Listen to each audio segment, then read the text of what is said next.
Chapter 11:17. For the whole morning, Mao Song had been paying attention to the changes in Murongxiu. Although his view of the world had been shaken by the news brought by Qin Yao, he still had a glimmer of hope that what the other party said was not true. He had always been secretly in love with Murongxiu. Although it was mostly for his own future, Murongxiu was also a part of the reason why he did something to Qin Shi. When he talked to that person, although she did not say it explicitly, he had already heard the subtle hints. But he did not expect that before he could make a move, Yuan Lin would be one step ahead of him. Was it the other party who made the first move? Or was it Murongxiu who deliberately seduced him? Or did they hit it off? Holding the bowl, Mao Song ate the food without tasting it. He gritted his teeth and cursed in his heart, "Bitch. I heard from Qin Shi that you like this dish. Eat more." The table turned slightly. In the gentle and implicit voice, Murongxiu turned the table and moved a northern stir-fried dish to Mao Song. Mao Song, whose heart was in a mess, was slightly surprised. He subconsciously forced a smile and said, "Thank you, sister-in-law. We are family, you are welcome." Murongxiu smiled gently and looked at Mao Song thoughtfully. "Xiao Mao, is there something on your mind?" "No." Mao Song looked at Murongxiu. The expression on the other party's dignified and exquisite face was very calm, but the corners of her eyes and the tips of her brows constantly revealed an unconcealable charm. Her face had an extremely intoxicating blush. After the death of her husband, the Qin family's young madam seemed to have been completely nourished, and her charm was even greater than before. Mao Song took a deep breath, looked away, and said softly, "I am thinking about the days with the governor." Murongxiu's eyes flashed with a touch of complexity and embarrassment. She sighed softly and did not speak again. "Xiao Mao, I talked to President Guo on the phone before eating. He specifically asked me to tell you not to move around for a few days. Your matter is basically settled, stay in Nanyuan. The working environment in Nanyuan is a bit complicated, you have to pay more attention." Yuan Lin, who was sitting next to Murongxiu, suddenly said. Of the two, one was Qin Fangqing's secretary, and the other was Qin Shi's secretary. In private, their relationship was naturally very close. In addition, the people at the table were all core members of the Qin family, so he did not hide anything when he spoke.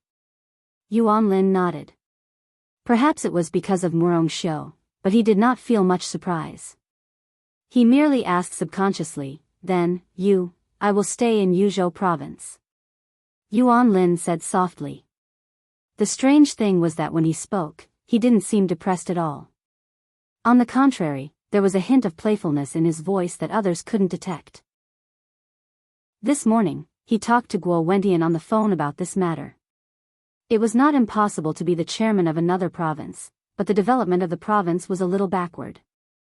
Even if he could go there, the power of the prince group could not be said to be superior in the provincial council. On the contrary, he might even face an extremely powerful governor. Generally, being the speaker was not as comfortable as being the mayor of Yuzhou province. Guo Wentian made it very clear that the new group would not fall because of this. This election was only a signal of the rise of the new group. 5 years later, as the structure of the new group was perfected, Li Tianlan would inevitably make greater moves. He hoped that Yuan Lin could stay in Yuzhou and make use of the connections Qin Fangqing had left over the years. He could stand firm in Yuzhou and strive to go further from the position of the mayor of Yuzhou in 5 years. At that time, the group would fully support him. At this point, Yuan Lin could only make it clear that he would obey the decision. He was also very satisfied with the current situation. If he went to be the chairman, there was not much hope for him to go further in 5 years, because that province had no advantage in various competitions. But in Yuzhou, it was possible to go further. To say the least, even if he could not enter the parliament 5 years later, at his age, 5 years of experience as the mayor of Yuzhou was enough for him to be the chairman of most developed provinces in Zhongzhou state. Staying in Yuzhou was equivalent to the prince group taking a step back. And the position of the chairman of the backward province was supposed to be left to the new group or the giant group. Yuzhou was very good. At the foot of the emperor, it was powerful and prosperous. More importantly, Yuan Lin took a meaningful look at Wuxia next to him. The young madam of the Qin family apparently noticed his gaze. She blushed and turned her eyes elsewhere. Yuan Lin could hardly hide the strange smile at the corner of his mouth. 10 years ago, Wuxia was also a famous beauty in Yuzhou. After marrying Qin Shi, she lived in seclusion, but she was still very attractive. Few people could not forget her. Every time Yuan Lin saw her, he was amazed. He really did not expect that a few days after Qin Shi's death, the young madam of the Qin family would take the initiative to seduce him, and she was extremely passionate in all aspects. On and off the bed, she was reserved and open. Wuxia was like a different person. Yuan Lin almost had sex every night these days. He felt that he was 10 years younger. At this time, he was a little reluctant to let go of Wuxia. Mao Song, who had been paying attention to their behavior, silently confirmed something. He silently picked up the wine glass in front of him and drank it up. Then he got up and said calmly, "I'm done. Please enjoy." Quietly, he glanced at Qin Yao, who was sitting on the other side of Wuxia. Everyone in the Qin family except Yuan Lin stood up, including Wuxia. And Mao Song's eyes also happened to sweep over. At that moment, Mao Song seemed to see a hand quickly retract from Wuxia's leg. Mao Song's eyes fell on Qin Yao and turned back again. Wuxia's face was slightly red, and her eyes were a little flustered. Without changing his expression, Yuan Lin picked up a napkin and casually wiped his fingers. "Bitch." Mao Song cursed again in his heart, turned around and left the dining room. 2 or 3 minutes later, Yuan Lin also stood up and returned to his courtyard. 5 minutes later, Qin Yao left. 10 minutes later, Wuxia also stood up and left the dining room slowly after saying everyone enjoy. After walking around the Qin family's courtyard, Wuxia quietly came to Yuan Lin's room. Before Wuxia could knock on the door, it suddenly opened. A pair of arms stretched out from the inside and carried Wuxia inside. The sound of clothes tearing was heard. Wuxia's voice became sweet and charming. "What's the hurry? When we were eating just now, you didn't know how tempting you were." At the same time, Mao Song carried Qin Yao again and threw her on the bed. At the same time, Mao Song carried Qin Yao again and threw her on the bed. Mao Song's eyes were red, and he was about to make a move. Boom! A loud noise suddenly rang out without any warning. At the same time, there were 2 women's screams that almost spread throughout the Qin family's courtyard. Chapter 11:18. In less than half a second apart, 2 ear-piercing screams rang out almost at the same time from the front and back of the Qin family's courtyard. The cold and cheerless Qin family's courtyard suddenly became gloomy and strange because of the screams. Almost everyone was in a panic. No words could describe the emotions contained in the screams, which were almost completely integrated into one. The 2 screams were almost the same decibel, and the emotions were also almost the same. Fear, confusion, astonishment. Shame, anger, humiliation, fear, and disbelief. All that was left was utter despair. Yuan Lin lived behind the Qin family's courtyard. Mao Song lived in front of the Qin family's courtyard. When the strong sword intent burst out without warning, the courtyard where the 2 of them were in was completely torn apart by the sword light in a second.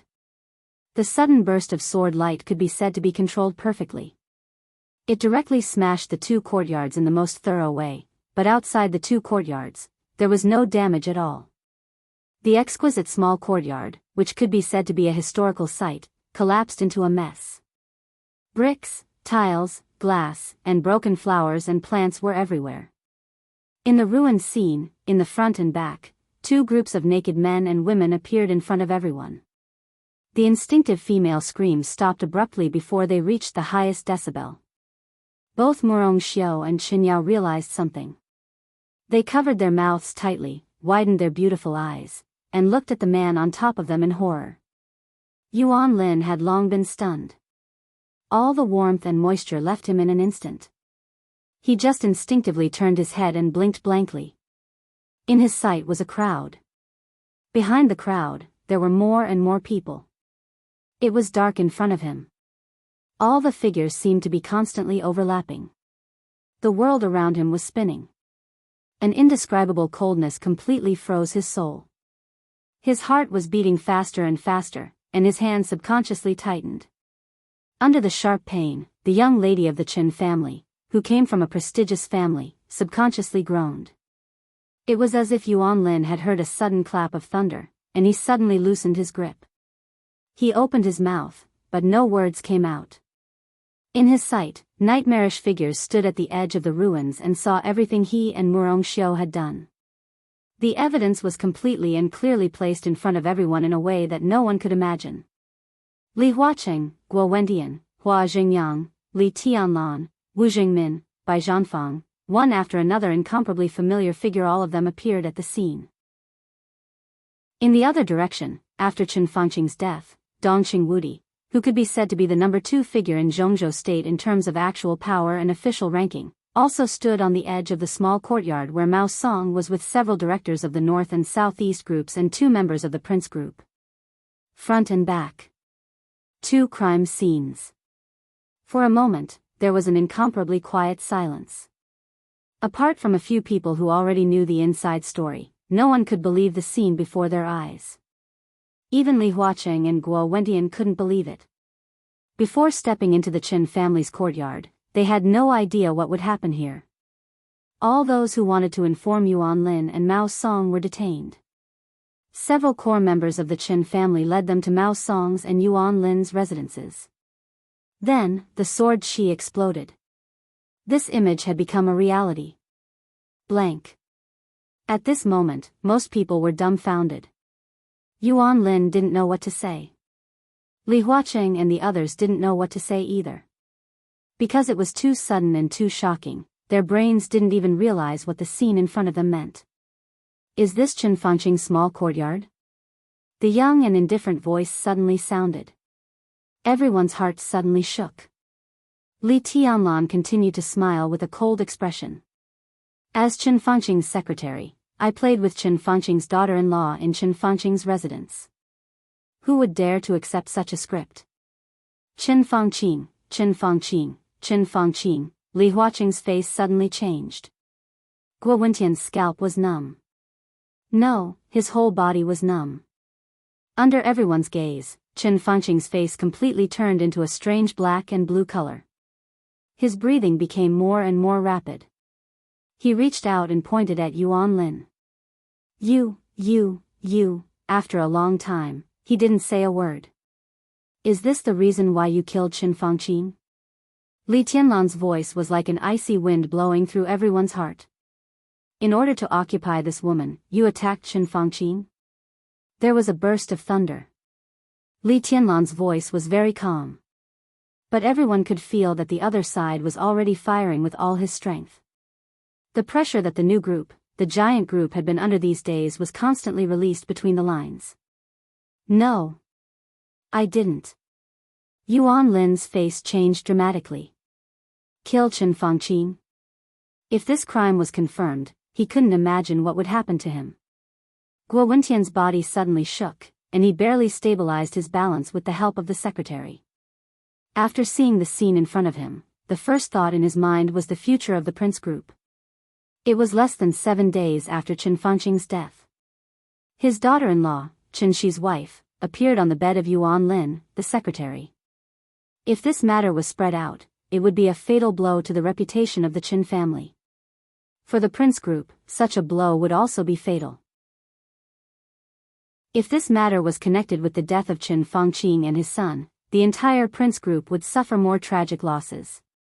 Murongxiu. Murongxiu. Guo Wendian stared at the snow-white and delicate figure in the ruins. There was no desire in his eyes, only a kind of killing intent that wanted to strangle her alive. There were more and more people behind Li Huaqing. Almost all the people of the Qin family who were still in the courtyard had heard the news of the arrival of Li Huaqing and others. But when they rushed over in ecstasy and saw the scene in front of them, they also stayed where they were. In the hurried footsteps, Ma Si, Li Huaqing's personal secretary, ran over at the back of the crowd. Obviously, he was a little out of breath because he didn't exercise much on weekdays. His eyes were extremely dignified, but when he saw Yuan Lin and Murong Xiu in the ruins, he was stunned for a moment, and all the seriousness in his eyes suddenly turned into a bitter smile. Squeezing through the crowd, Ma Si trotted to Li Huaqing, lowered his voice and whispered, "President, Minister Dongqing has caught Qin Shi's secretary, Mao Song, and Qin Yao, well, the granddaughter of the Prime Minister. The situation over there is almost the same as here." His voice was very low. But Guo Wendian, who was very close to Li Huaqing, still heard Ma Si's report. His body swayed again. He didn't know how to deal with Yuan Lin, but Mao Song actually made the same mistake over there. What kind of secretary did the father and son of the Qin family choose? What kind of judgment did these two people have? If even the secretary they chose was so bad, then what would the people they had promoted over the years be like? Guo Wendian gritted his teeth, stared at Yuan Lin fiercely, and gnashed his teeth and said, "You are really good secretaries." Under everyone's watchful eyes, Murong Xiu suddenly screamed and pushed Yuan Lin away from her. Her body completely curled up, and with a face full of shame, she screamed with tears on her face, "It's him." He pointed at Yuan Lin and said, "He forced me." Chapter 11:19. The reception hall of the Qin family was shrouded in smoke and dead silence. The entire Qin family's courtyard seemed to be brewing something in an extremely depressing atmosphere. While others were still immersed in the question of what the affair between Murong Xiu and Yuan Lin meant. The giants standing at the top had forced themselves to accept this reality. Li Tianlan sat in the corner, smoking silently and keeping his composure. Li Huaqing, Guo Wendian, Zhou Mulan, Zhou Yunhai, and Ji Wenzhang sat in different positions in the living room. Their sitting postures were casual, which showed that this was not a formal meeting, but more like some kind of discussion. And the candidates who entered the hall were also very interesting. 5 people, plus Li Tianlan. They represented the 5 groups of the old era and the new group of the new era. Only the special warfare group was absent. The others, headed by Dongqing Wudi, temporarily controlled Yuan Lin and Mao Song and were interrogating them. It was clear that they were going to dig deep and dig out all the inside stories. Li Tianlan had not spoken since he entered the hall. Others were also silent. Eyes were constantly cast from different corners on Li Tianlan, and then quickly moved away. Everyone, including Li Huaqing, was watching Li Tianlan with great caution. Yuan Lin and Murong Xiu. Mao Song and Qin Yao. These 2 shameless couples brought a huge accident to the entire Jianghu state parliament. This time, it could be big or small. The only thing that was certain was that no matter how big or small it was, the Qin family was finished from now on. Li Tianlan and Dongqing Wudi's actions were too decisive, fast, and ruthless. They not only informed Li Huaqing, but also several directors who were still in Jianghu state and several members of parliament who were still in Yuzhou were all invited to watch the 2 charming and tempting dramas together. As the young madam of the Qin family, Murong Xiu got on Yuan Lin's bed. This was like the Qin family stabbing themselves in the heart with a sharp knife. If the matter was not exposed, it might be a clever move for Murong Xiu to protect herself. But when the real scene appeared in front of everyone, Murong Xiu was equivalent to committing suicide with the whole Qin family. No matter how big or small it was, the reputation of the Qin family would be ruined, and the prince group would no longer provide any protection to the Qin family. The power of the new group and Emperor Dong's palace would soon pour into Yuzhou, and the whole Qin family would be completely wiped out like a bubble. No one could save them, and no one would be willing to save them. Qin Fangqing, Qin Shi, and the Qin family would all become the laughing stock of the upper circle of Jianghu state, and even be recorded in some hidden history books. This was the most basic result. And what would happen after this result? At this moment, even Li Huaqing wanted to find some clues from Li Tianlan's expression. The necessary foreshadowing had already appeared long ago. In that mess, Li Tianlan had already made a clear inference with the help of the affair between Murong Xiu and Yuan Lin. Yuan Lin, who was Qin Fangqing's secretary, wanted to forcibly take his daughter-in-law and use some kind of method to kill Qin Fangqing. This deduction was crazy enough, and it couldn't be said to be correct. However, no one could clearly say that this deduction was wrong. It was the same as Li Tianlan's situation before. Everyone thought that Li Tianlan was the most suspicious person in Qin Fangqing's death. This answer couldn't be said to be correct, but it couldn't be said to be wrong either. There was no evidence. Li Tianlan couldn't prove his innocence. The parliament also couldn't confirm Li Tianlan's guilt. In this case, a unilateral denial was almost meaningless. Li Tianlan was the same. Yuan Lin was the same. From this point of view, with the help of the affair between Yuan Lin and Murong Xiu, Li Tianlan could extend his inference, and he almost had the best chance to turn the tables in a desperate situation. Li Tianlan's target was not Yuan Lin. Not to mention that he was just a secretary now. Even if Yuan Lin really became the mayor of Yuzhou, Yuan Lin would have to look up to Li Tianlan. Li Tianlan's target revolved around the cause of Qin Fangqing's death. Yuan Lin's matter couldn't prove that Li Tianlan had nothing to do with Qin Fangqing's death, but the suspicion on him was mostly attracted by Yuan Lin. If Li Tianlan took this opportunity to turn the tables and wash away the suspicion on him, Qin Fangqing's death had nothing to do with the new group. What did that mean? All the giants present were a little annoyed. It meant that some of the balance that was about to be reached would be completely out of control, and it also meant that some of the new situations they had seen would also be fragmented. The suppression of the new group would become a target.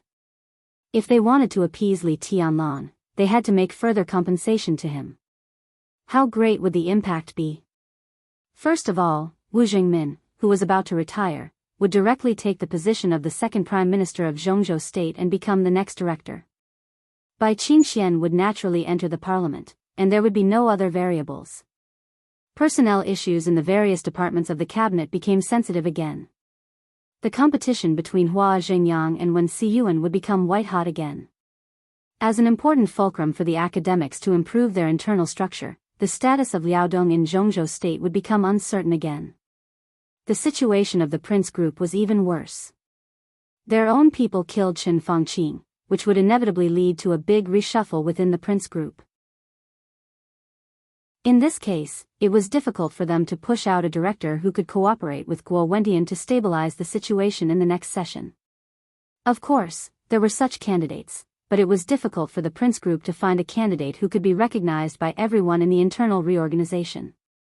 In the case that they couldn't pass their own internal affairs, the support of the academics was undoubtedly a drop in the bucket. The cooperation between the two sides might come to an abrupt end. Without the support of the prince group, the situation of the academics would become difficult again. The integration of the North Group and the new group would continue. Emperor Dong's palace rose rapidly. The giant group completely completed the internal change and integration. This result was also a new balance. But this was the balance that most people didn't want to see at the moment. And this was the most conservative estimate. This was also the situation after Li Tianlan turned the tables. Who didn't know Li Tianlan's temper? Just turning the tables couldn't satisfy Li Tianlan's appetite. Under such great pressure, he must fight back. The academics, the Prince Group, the Southeast Group, and the Special Warfare Group all had to make appropriate compensation to appease Li Tianlan's anger. What was Li Tianlan going to do? What was he thinking now? Countless eyes met and fell on Li Tianlan. In their sight, the young and silent figure smoked quietly, but the pressure he brought was unparalleled. Ahem, the long silence was interrupted by Li Huaqing's cough. Li Huaqing's voice was still calm and gentle. He said lightly, "What do you think?" "Say it." "There's obviously something wrong with Yuan Lin and Mao Song. I think we need to check it out." To everyone's surprise, Zhou Yunhai, the tycoon of the North Group, was the first to speak. Simple, straightforward, clear, and without any ambiguity, he expressed his attitude. After Qin Fangqing's death, Zhou Yunhai's attitude had been very subtle. No, to be exact, when the new group and the North Group had a tendency to integrate, Zhou Yunhai's attitude had always been subtle. He had never opposed such integration in public, but he had never explicitly supported it. Zhou Yunhai was relatively young among the directors, and he would definitely continue to be re-elected after the election. His attitude had always made Li Huaqing feel at ease. His attitude of neither support nor opposition should not change much in the foreseeable next 5 years. This also meant that the new group and the North group would not be completely integrated in the next 5 years. In this way, other groups would have a lot of room to operate. But now, Li Tianlan and Zhou Mulan hadn't spoken yet. Zhou Yunhai was the first to express his support for Li Tianlan. Li Huaqing and Guo Wentian's faces became gloomy at the same time. Especially the latter, his eyes even became a little cold. I agree. Zhou Mulan spoke unhurriedly. His words were even more direct than Zhou Yunhai's. The issue of style is related to one's personal morality, but when combined with Yuan Lin and Murong Xiu's identities, it's shocking.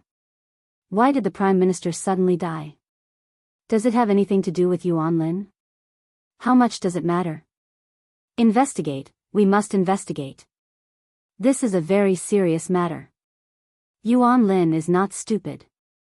Guo Wendian, who could not bear it, said with a gloomy face, even if we don't consider other factors, Yuan Lin has no reason to kill the Prime Minister from the perspective of his personal future.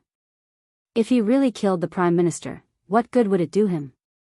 Aren't the benefits obvious? Li Tianlan said lightly, as soon as Chen Fangqing died, he would be a border governor. I heard that you had a small discussion about making him the mayor of Yuzhou, the spokesperson of the capital of Zhongzhou state. Isn't this position prominent enough? But what President Guo said also makes sense. It's really impossible for him to kill Chen Fangqing under normal circumstances. Therefore, we can't rule out other possibilities, such as Chen Fangqing's death, which is a dispute within some groups. Yuan Lin would not be unaware of the impact of Chen Fangqing's death on him. The biggest possibility that he dared to do it was that he was instructed by some important figures of some groups. He could be sure that even if Chen Fangqing died, he could still get the full support of that group and even support him to go further. It's not difficult to understand when you think about it this way. Guo Wentian's ears were buzzing. Everyone also looked in the direction of Li Tianlan in surprise. Sitting in the corner, it was dark around him, so no one could see his expression. But everyone understood what Li Tianlan meant. The counterattack did not wait for Li Tianlan to turn the tables. The real counterattack had begun now. A strong sense of crisis completely enveloped Guo Wendian. Li Tianlan actually wanted to use this matter to burn the fire on him? What did he want to do? Chapter 11:20. Guo Wendian sat up straight and stared straight in Li Tianlan's direction. He said in a deep voice, "It doesn't make any sense to say this now. Everything is just our speculation. In fact, I believe that a considerable portion of these speculations are unrealistic." So? Li Tianlan asked in reply. His casual voice carried an indescribable sharpness in the dark corner. So, Guo Wendian turned his head and looked at Li Huaqing, who had not spoken a word, and said seriously, "Mr. President, the most important thing is to stabilize the situation. In this case, I think stability trumps everything. Zhongzhou state is in troubled times now. We should still believe in our own wisdom. Don't always come up with some conspiracy theories, that's not good. It's very simple. I don't think we need to make it complicated. It's meaningless." If one had to think in the direction of conspiracy theory, this was no longer a scandal of one person, but a scandal of the whole Zhongzhou state. Going too far is as bad as falling short. I don't think it's necessary to go overboard. Li Tianlan fell silent. Guo Wentian's nerves grew increasingly tense. He knew that the other party would never agree to his method of handling the situation, but he had no choice but to continue speaking and fight for more support, especially from Li Huaqing. Yuan Lin and Murong Xiu are indeed a bit outrageous, and there's also Mao Song. It's all because of the messy things they've done that have corrupted society. I propose that Mao Song be dismissed from office and Yuan Lin be given a major demerit as punishment and transferred to the National Assembly. What we need to do the most in this matter is to quell his influence. Li Huaqing's brows twitched slightly. Guo Wentian's solution was indeed the best one in his mind. If this proposal could be passed, the pressure on Li Tianlan's side would be reduced by more than half, and there would be new variables in the situation. But in the face of today's accident, this could be regarded as the best outcome. But how could Li Tianlan agree to such a way of dealing with it looked good? If Mao Song were to be removed from his position, he would at most be given the position of a deputy governor. Yuan Lin was given a major demerit and transferred to the National Assembly. Guo Wendian obviously still valued Yuan Lin very much. He planned to transfer Yuan Lin to his side and arrange an idle position for now. He would use him again when the limelight was over. But in this way, what did Li Tianlan get for the so-called evidence he had deliberately found? Just to relieve his stress? If this young man does. If he was easy to talk to, he wouldn't be Li Tianlan. I disagree. Zhou Mulan's indifferent voice suddenly rang out, calm and unyielding. This is not a matter of appeasing the influence. The nature of this matter was obviously very complicated, and it involved many aspects. It was not a matter of a few people's private affairs. Should we investigate the death of the Prime Minister? Should we investigate Chen Shi's cause of death? Yuan Lin is such an obvious thing, how can we ignore it? Turning a big problem into a small one, turning a small one into nothing, what was this? There were clues, but they didn't investigate them. Instead, they went in a messy direction all day. Was this really investigating the cause of the Prime Minister's death? Or is someone using the Prime Minister's death to stir up trouble? If Yuan Lin's matter is reduced to a small matter, it's irresponsible to the cause of Jianghu state. It's like covering the lid and deceiving ourselves. If we have to suppress this kind of thing, then what is there to persist in the parliament of Jianghu state? Absolute silence. Everyone in the hall raised their heads and looked at Zhou Mulan in shock. Tough, serious, direct, and stern in expression. In recent years, Zhou Mulan spoke less and less in various meetings of the parliament. With his silence, the power of the giant group was slowly concentrated on Dongqing Wudi. Everyone thought that Zhou Mulan had retired in advance, but no one expected that on such an occasion today, the old man, who had been low-key for a long time, would suddenly say such harsh words in a stern voice. This was tantamount to directly rebuking Guo Wendian for being irresponsible, unprincipled, self-deceiving and stirring up trouble. Such an attitude was almost tantamount to completely denying the value of the prince group headed by Guo Wendian to Jianghu state. In other words, this was tantamount to completely breaking off all pretenses of cordiality. Guo Wendian's body kept trembling. At this moment, all the blood in his body seemed to pour into his brain. Sitting in a relatively bright place, he stared at Zhou Mulan and said hoarsely, word by word, Chairman Zhou, please pay attention to your wording. Zhou Mulan chuckled with some disdain and said lightly, Chairman Guo, every word I said is worthy of the principles in my heart and of Jianghu state. Compared with the various effects caused, I prefer to eradicate some tumors inside Jianghu state now. Serious diseases require strong medicine. Some things can be compromised and handled in a low-key manner, but some things have to be done. If we can even vaguely explain the cause of the death of a country's prime minister, then the whole Jianghu state is in danger. He was determined to retire next year. Therefore, his words were powerful and loud, without any scruples at all. I support Chairman Zhou. Zhou Yunhai said in a low voice, why don't we investigate such obvious clues? If we can turn a blind eye to this, then what is the purpose of our previous investigation? Is it really to stir up trouble with the cause of the Prime Minister's death and finally cause chaos in the world? What happened to Yuan Lin seems to be a personal loss, but in fact, it is not so simple. We must investigate to the end.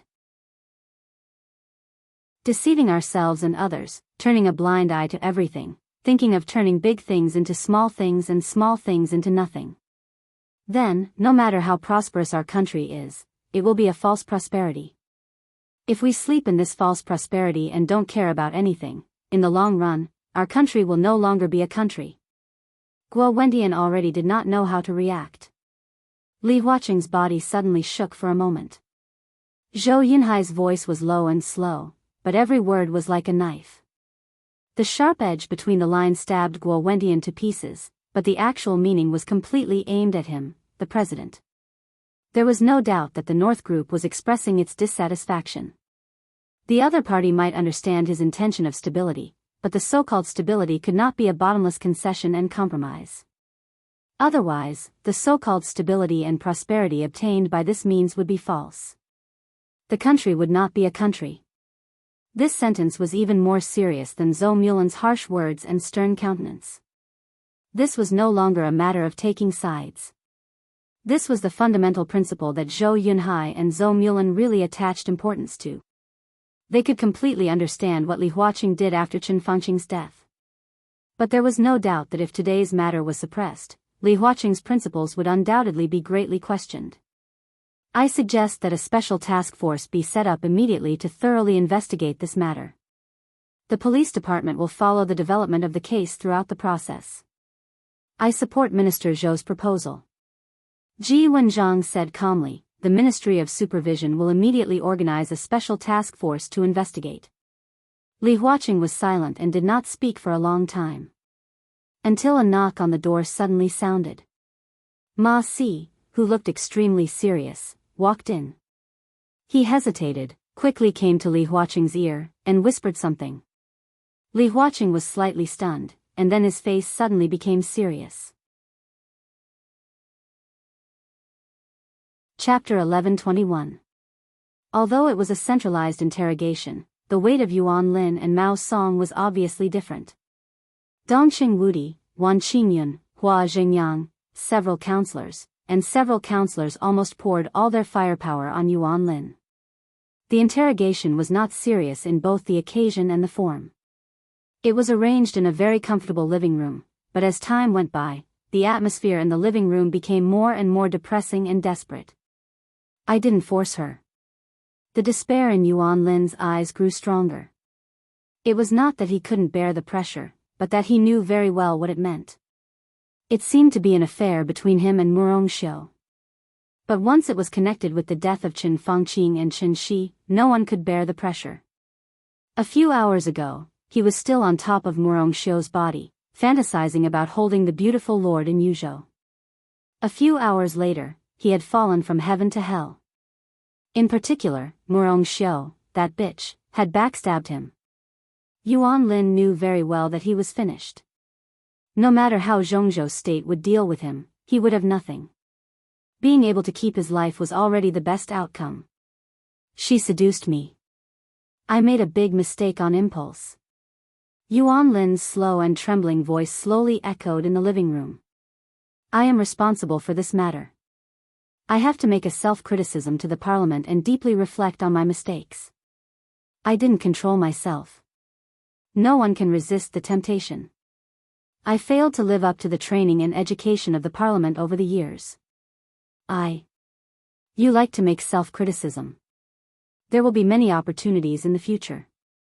Dongqing Wudi directly interrupted Yuan Lin's almost muttering voice and said calmly, Secretary Yuan, the matter between you and Murongxiu is not something worth paying attention to. What's truly worthy of our attention is what else you've done behind the scenes of this incident. Yuan Lin's body shook. He looked at Dongqing Wudi blankly and did not speak. How long have you and Murongxiu been together? Dongqing Wudi asked. 6 days. Yuan Lin was silent for a while and said hoarsely. The living room was slightly quiet for a moment. 6 days. 6 days ago in the afternoon, Chen Shi died in the Qin family's yard. That was to say, on the night of Chen Shi's death, Murongxiu appeared in Yuan Lin's bed? How impatient were these two people? Ridiculous, Dongqing Wudi shook her head. I know I can't be forgiven for my mistake this time. I'm willing to confess everything I know. But I can guarantee that this is just my personal style and has nothing to do with anything else. I have never done anything to let the Prime Minister down. Dongqing Wudi glanced at him without any expression, then lowered his head and took out a file that he had brought from the army headquarters before he came to the Qin family. The file had been specially encrypted, which meant that only a very small number of people in the entire military could read it. Dongqing Wudi glanced down and said in a calm voice, You can state your opinion, but there are some things we must investigate in detail. First of all, Secretary Yuan, tell me, Where were you 26 days ago, between the early morning of December 3rd and 2:00 in the afternoon of the 4th? Between the morning of December 3rd and 2:00 in the afternoon of December 4th. Yuan Lin was a little dazed and confused. He subconsciously whispered, I don't remember. I can remind you. Dongxing Wudi said expressionlessly, that day, you bought a plane ticket to Sinan City, using an alias. Yuan Lin's face suddenly changed. His face suddenly became extremely pale, and his eyes looked more desperate. On December 3rd. He took a plane from Yuzhou to Sinan City, and flew to Nanyuan province with another identity in Sinan City. Then he took a train from Nanyuan province to Tiannan. He went to Tiannan, Xianyuan City. In the Sky City Club in Xianyuan City, he met Jiang Shangyu and Li Guangtu, talked about cooperation, and finally returned to Yuzhou on December 4th. How did Dongxing Wudi know these things? Yuan Lin suddenly raised his head, stared at Dongxing Wudi fiercely, and said in a hoarse voice, You monitor me? This is. No one monitors you. You're exaggerating. Dongxing Wudi said in a calm tone. He couldn't admit it, and it was true. No one monitored Yuan Lin, and no one dared to do it. Yuan Lin was Chen Fangqing's secretary, and he was the chief secretary at the level of governor. If the military monitored such a person, once he was exposed, it would undoubtedly be an extremely serious incident, which would lead to extremely serious consequences. Even Dongxing Wudi couldn't afford such consequences, because it also violated the most basic principles. In fact, we monitor Li Guangtu. We also found your whereabouts from Li Guangtu's whereabouts. Regarding this point, the council had a record of it. Li Guangtu's identity is sensitive, and we need to determine some of his positions and actions through various channels. This matter has been going on for a long time, and it has always been the responsibility of the 5th Bureau of the General Staff Department. The 5th Bureau was the intelligence department of the military, the so-called Junqing Bureau, which occupied a very important position in the intelligence work of the entire Zhongzhou state. I can prove it. I gave the 5th Bureau the order to monitor Li Guangtu, and I reported it to the parliament. Next to Dongxing Wudi, Yi Dongxing, the deputy minister of the army headquarters, suddenly said, You met Li Guangtu. What did you talk about? Dongxing Wudi looked at Yuan Lin and continued to ask. Yuan Lin was cold and couldn't speak for a while. In fact, there was a follow-up to this matter. Not long after he met Li Guangtu also came to Yuzhou and had a face-to-face talk with Chen Fangqing. But Dongxing Wudi didn't mention this matter. Did the people of the 5th Bureau not control the relevant information? Or did Dongxing Wudi know it but deliberately didn't say it? If it was the former, he couldn't explain anything. If it was the latter, he didn't need to explain anything. Obviously, Dongxing Wudi wanted to connect all the things together. If he went deeper into this topic, the most likely complete conclusion was that in order to occupy Murongxiu, he united with Li Guangtu to kill Chen Fangqing and framed Li Tianlan. And in order to get it done once and for all, on the day of Chen Fangqing's death, he also secretly caused Chen Shi's death, and naturally occupied Chen Shi's wife and all the resources of the Chen family. He had sinister intentions and deserved to be punished. Yuan Lin moved the corner of his mouth, but he didn't say anything in the end. He didn't know what to say. He had nothing to do with Chen Fangqing's death. However, this was something only he himself knew. But in his current situation, anything he said would be weak. At this time, no one would speak for him. Even Guo Wendian wouldn't. Because his affair with Murongxiu was obvious, even Guo Wendian was not sure whether Yuan Lin had acted against Chen Fangqing and Chen Shi on impulse for beauty. If he had no problem, Guo Wendian still had the confidence to persist to the end.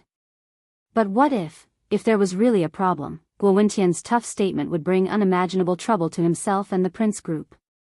Before figuring out the cause and effect of the matter, the Prince Group couldn't make a clear statement. At most, they would oppose some results, but such opposition was destined not to be too tough. Moreover, the special intelligence of the military had always been very special.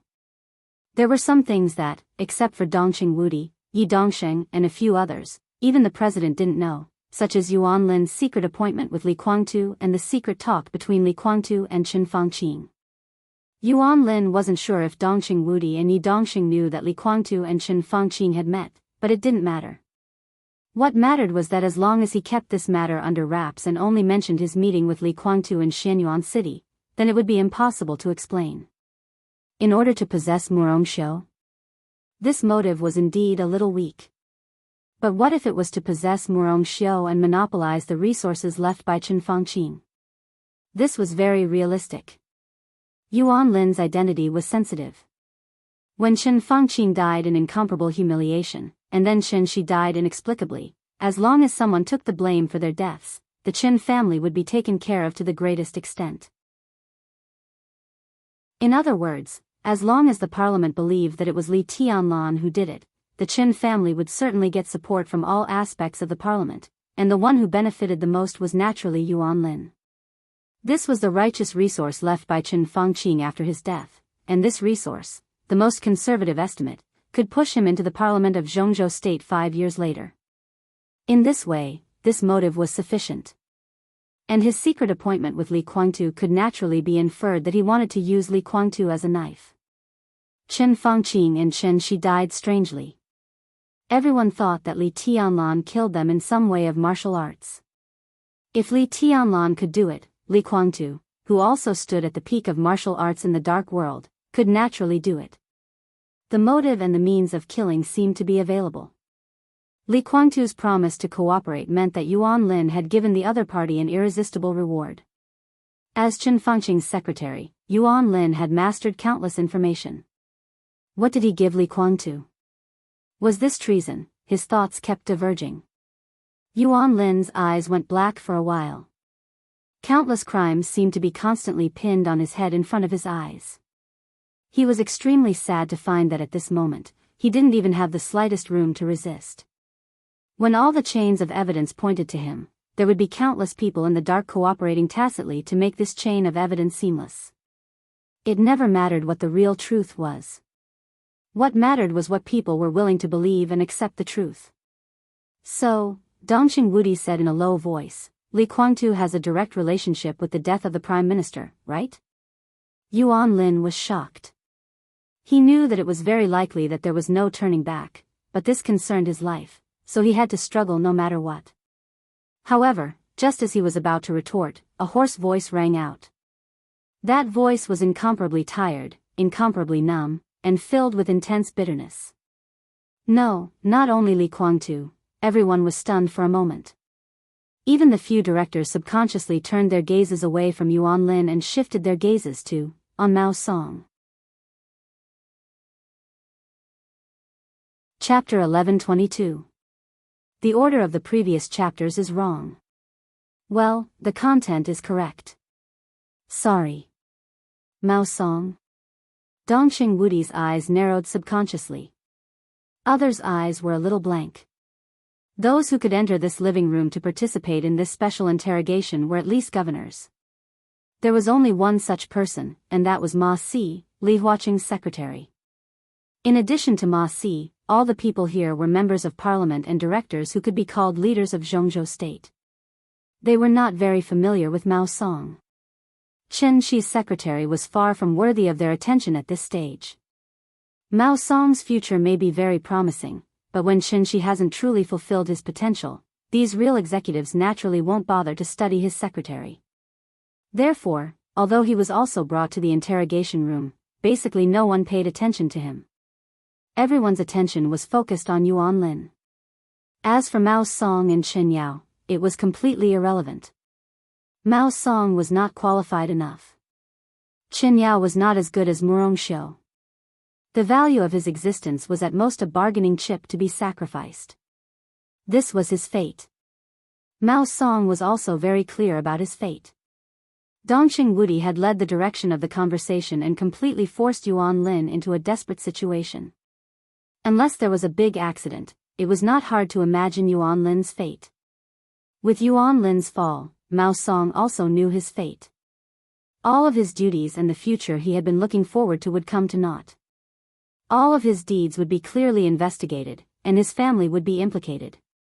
As for himself, it was highly likely that he would be secretly executed, or locked up in a secret prison until his death. This was the result of being implicated by Yuan Lin.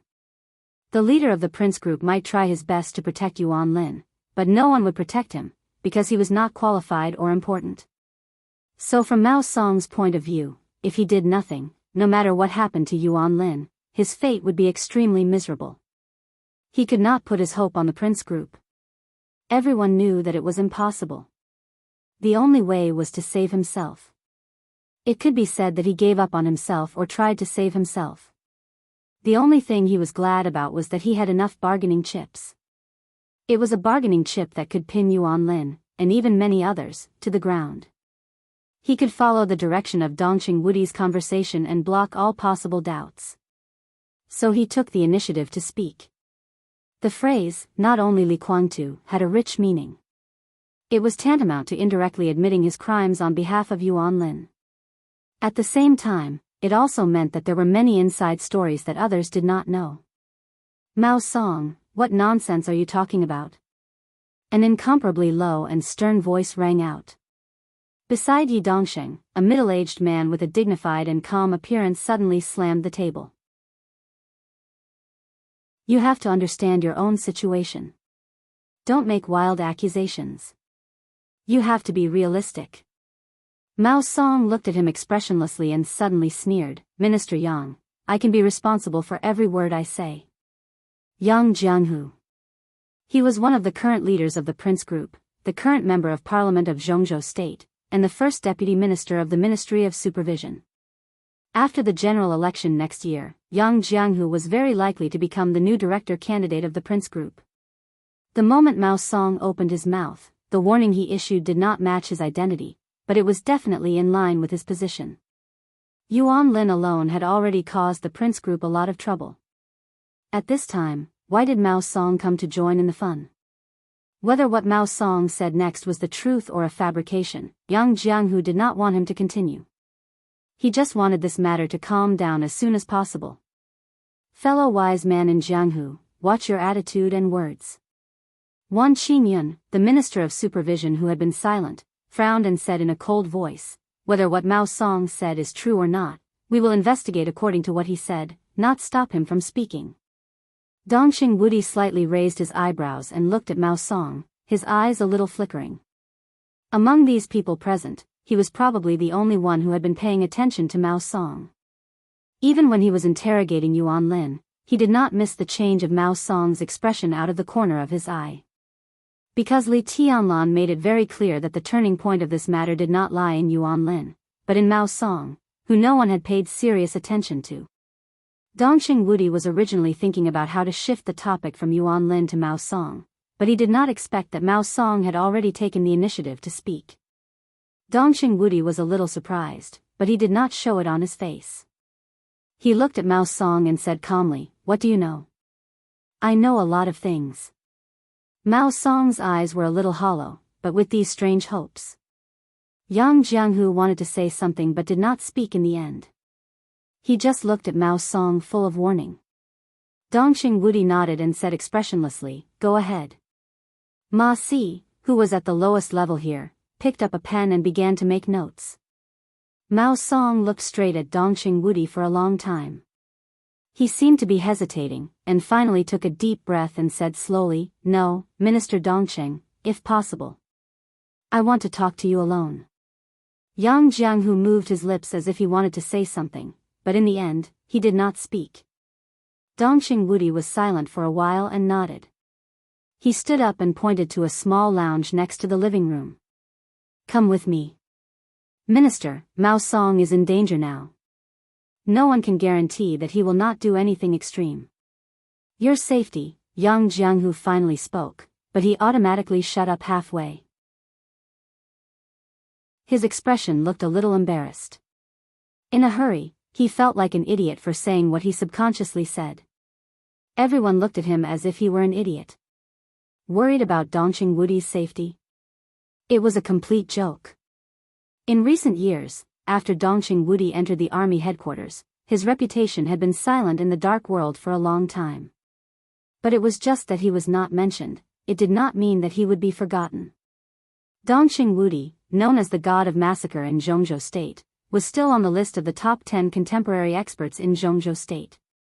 He could be said to be the top figure in Jade Pool today. Mao Song could threaten his personal safety unless he was a hidden expert of the invincible realm. No, Li Tianlan was still here. The young Donghuang's sword energy was so strong that it was everywhere. Even if Mao Song was an expert of the invincible realm, it was impossible for him to threaten Dongqing Wudi. Dongqing Wudi smiled casually and said nothing.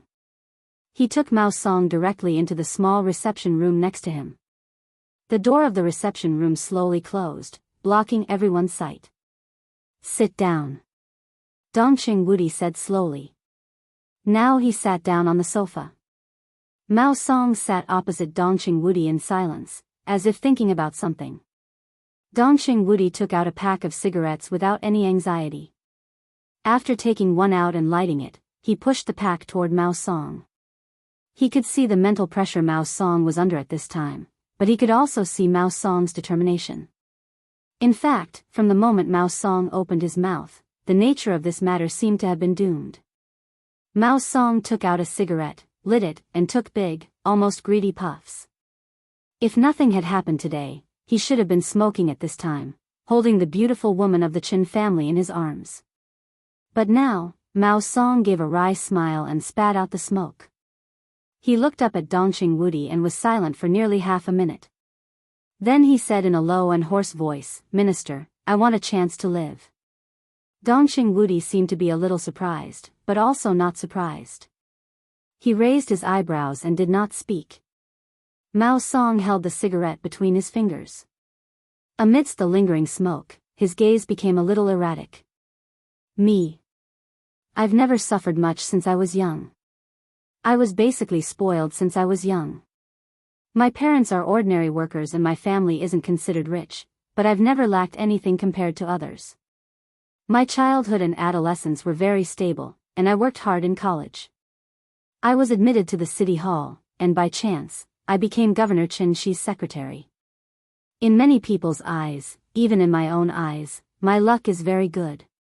Dongqing Wudi looked silently at Mao Song, who was muttering to himself, without saying a word. I have made a lot of mistakes over the years.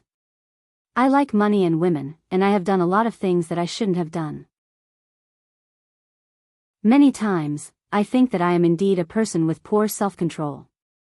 The only redeeming feature may be that I am sober and cautious enough, so I have not had an accident until today. My family, no, it can be said to be a family. My family lives well under my care. After so many years, I am used to the present life, and so is my family. I think if such a life suddenly encounters an accident, my family will not be able to live, and so will I. Minister, I want to live well, away from Jianghu, and even away from Jianghu State. His voice was low, but it was getting calmer and calmer. Dongqing Wudi looked at him for a long time, and then said with no expression, "Before there is a clear result, I can't give you any promise." Mao Song laughed, and his smile was extremely sincere. "Minister, I can promise you that I can give you a very satisfactory result." At this moment, his mind was extremely clear. He knew what he was doing. To be exact, he was now begging for mercy from Dongqing Wudi and Li Tianlan. They were indeed enemies to some extent. But when his own people could not care about him, begging for mercy from the enemy was the only thing he could do, and it was also the only hope for his survival. Everyone could see the strength of Emperor Dong's palace. Now, when Li Tianlan was under great pressure, Mao Song could give him enough chips to turn the tables. What he wanted was just a good life in the future. That was all. The giant group would not care about his life or death. People like Li Tianlan and Dongqing Wudi would not care about his life or death. It was just a word to let him die. It was also just a word to let him live. Mao Song suddenly had a little more confidence in the next deal. Dongqing Wudi nodded, took out another cigarette, and lit it up. "Go ahead. What do you know?" The air in the small reception room suddenly surged quietly, stirring up the smoke in the room. The air was slightly distorted. An incomparably gorgeous black windbreaker was outlined in front of the two little by little, and gradually became clear. Mao Song suddenly stood up, and with fear and panic in his voice, he trembled and bowed his head. Your Majesty. Li Tianlan, in the black windbreaker, stood motionless, silently, and did not hide anything. Dongxing Wudi clearly felt the full sword energy under the windbreaker. The majestic sword energy outlined Li Tianlan's face, but in fact, it was just a ruthless face that had recovered some energy. Dongxing Wudi nodded to him, took a drag on his cigarette, and looked at Mao Song. Tell us everything you know. I'm not sure if the Purgatory of Heaven capital has a direct relationship with the death of the Prime Minister. Mao Song whispered. Ruthless stood silently in front of Mao Song, motionless, like a statue without the slightest vitality. Dongxing Wudi quietly hummed and waited for him to continue. If Your Majesty and the Minister want this result, I can testify against him. Mao Song continued. Is that what you want to say? Dongxing Wudi suddenly asked. What he wanted was some kind of evidence, not evidence, especially from Mao Song. Such evidence was obviously not enough. More than that. Mao Song thought and simply followed Dongxing Wudi's meaning. It was not only Li Guangtu who killed the Prime Minister, but also Jiang Shangyu. The sword energy in the reception room fluctuated for a moment for no reason. The black windbreaker fluttered gently. When Mao Song said Jiang Shangyu's name, Ruthless seemed to lock on to something. At this moment, it gave Dongxing Wudi a very clear thinking emotion, or it was searching for something. Jiang Shangyu, Dongxing Wudi murmured to himself and narrowed his eyes. At this moment, he suddenly realized that maybe he would get unimaginable gains from Mao Song, who no one paid attention to. Dongxing Wudi took the initiative to hand Mao Song a cigarette and said flatly, Go on. What I can be sure of at present is that the death of Governor Qin Shi is directly related to Jiang Shangyu, and I can show evidence. What evidence? Dongxing Wudi's eyes gradually lit up. Some recordings, and myself. Mao Song gave a wry smile. Dongxing Wudi was silent for about 10 seconds. His body slowly leaned on the sofa and he said calmly, You mean, you killed Qin Shi? I didn't want to kill him myself. Mao Song whispered, Jiang Shangyu gave me a kind of medicine, which looked a bit like four-leaf grass. He told me to crush this leaf into powder and give it to the governor. I gave the governor 3 leaves, and the last one is with me now. According to what Jiang Shangyu said at that time, the governor would not die directly because of this, but he would have a very strong hallucination, so he would do something extreme to His Majesty Li Tianlan. In this way, the governor was likely to die directly in the hands of His Majesty Li Tianlan, which would further prove his guilt. Even if His Majesty restrained himself at that time, the governor would become insane because of the strong hallucination, and even attack the people around him. In this way, he was likely to be killed by the guards around the directors. In the autopsy report after his death, it was easy to give the conclusion that the governor had been hypnotized at that time.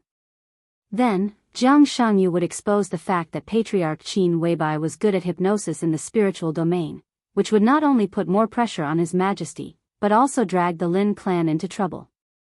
He said numbly, and at the same time, he took out a small green leaf from his pocket. The leaf was in a transparent fresh-keeping bag.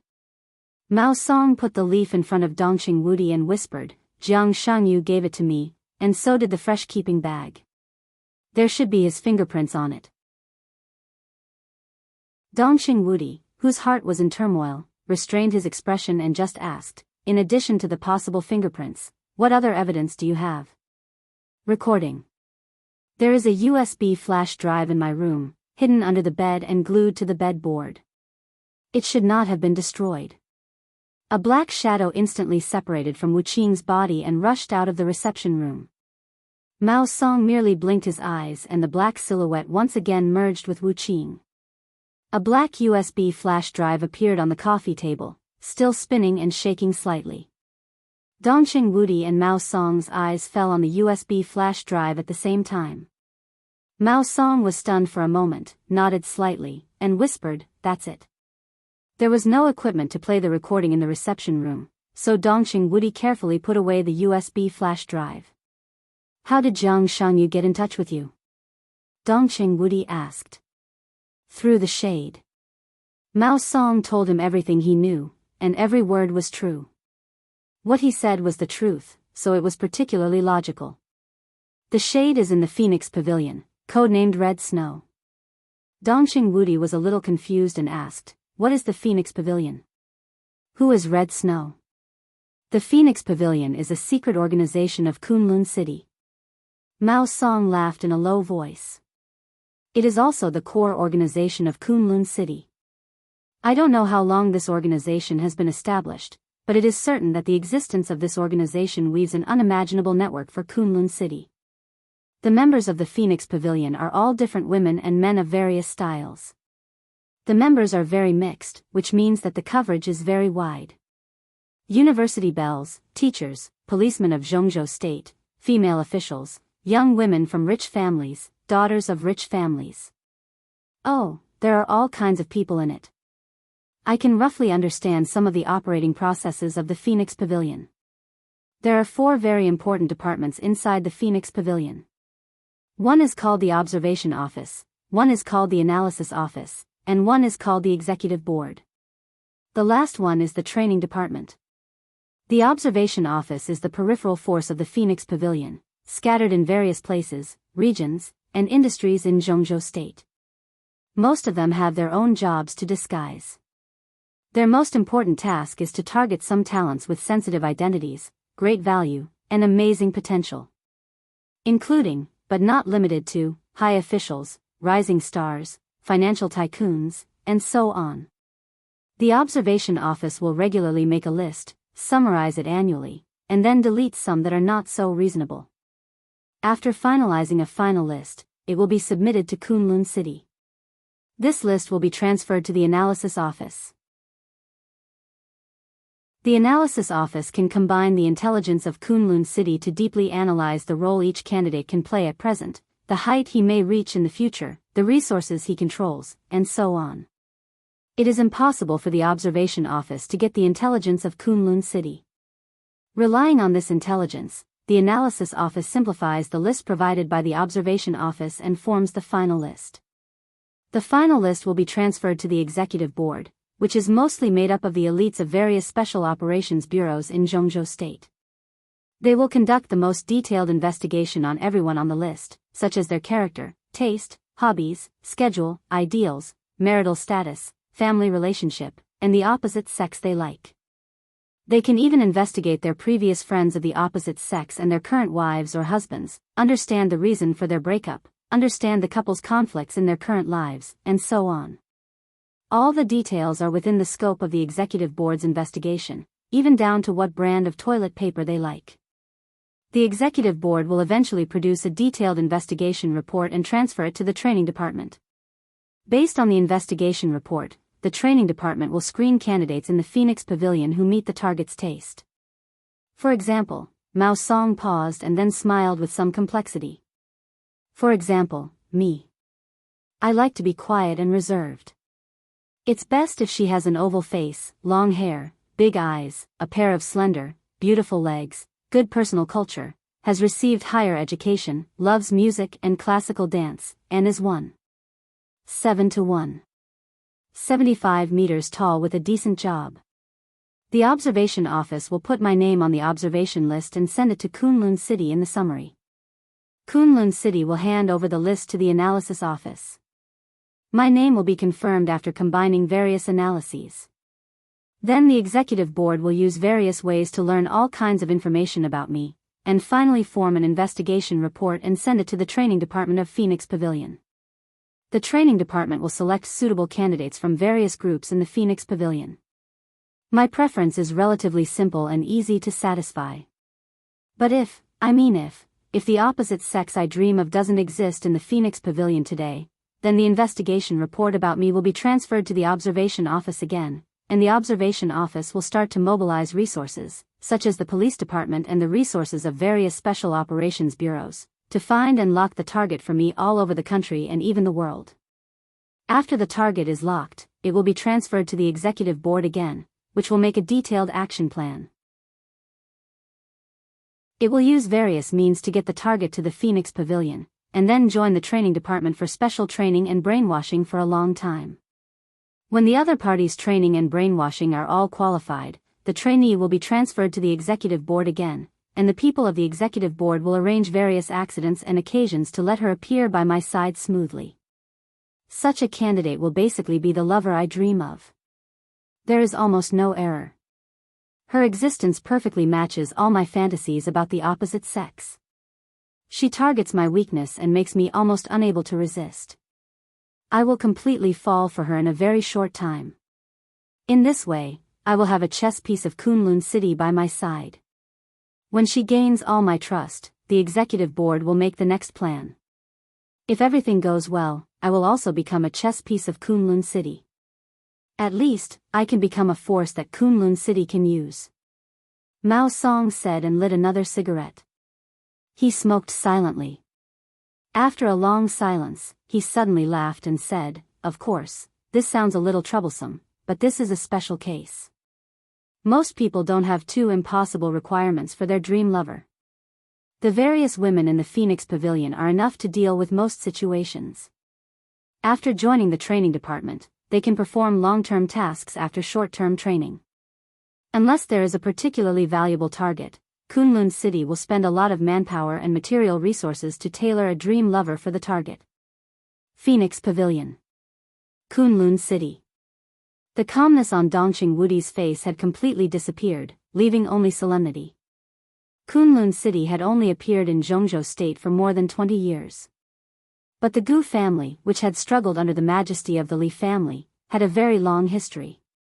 So, strictly speaking, how long had the Phoenix Pavilion, which belonged to the Gu family, existed?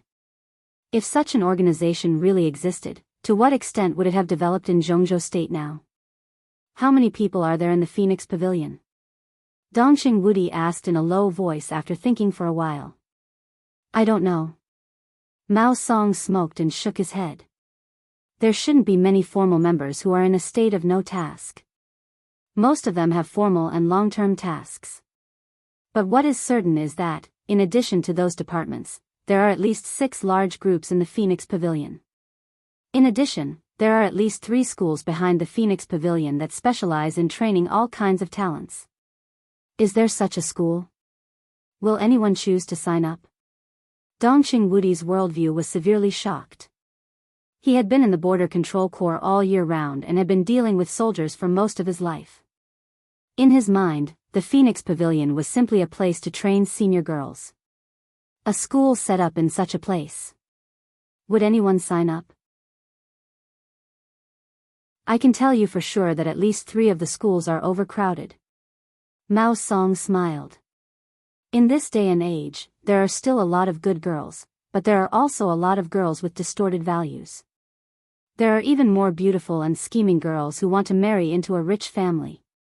Some girls even share second-hand designer stockings with other girls in order to marry into a rich family.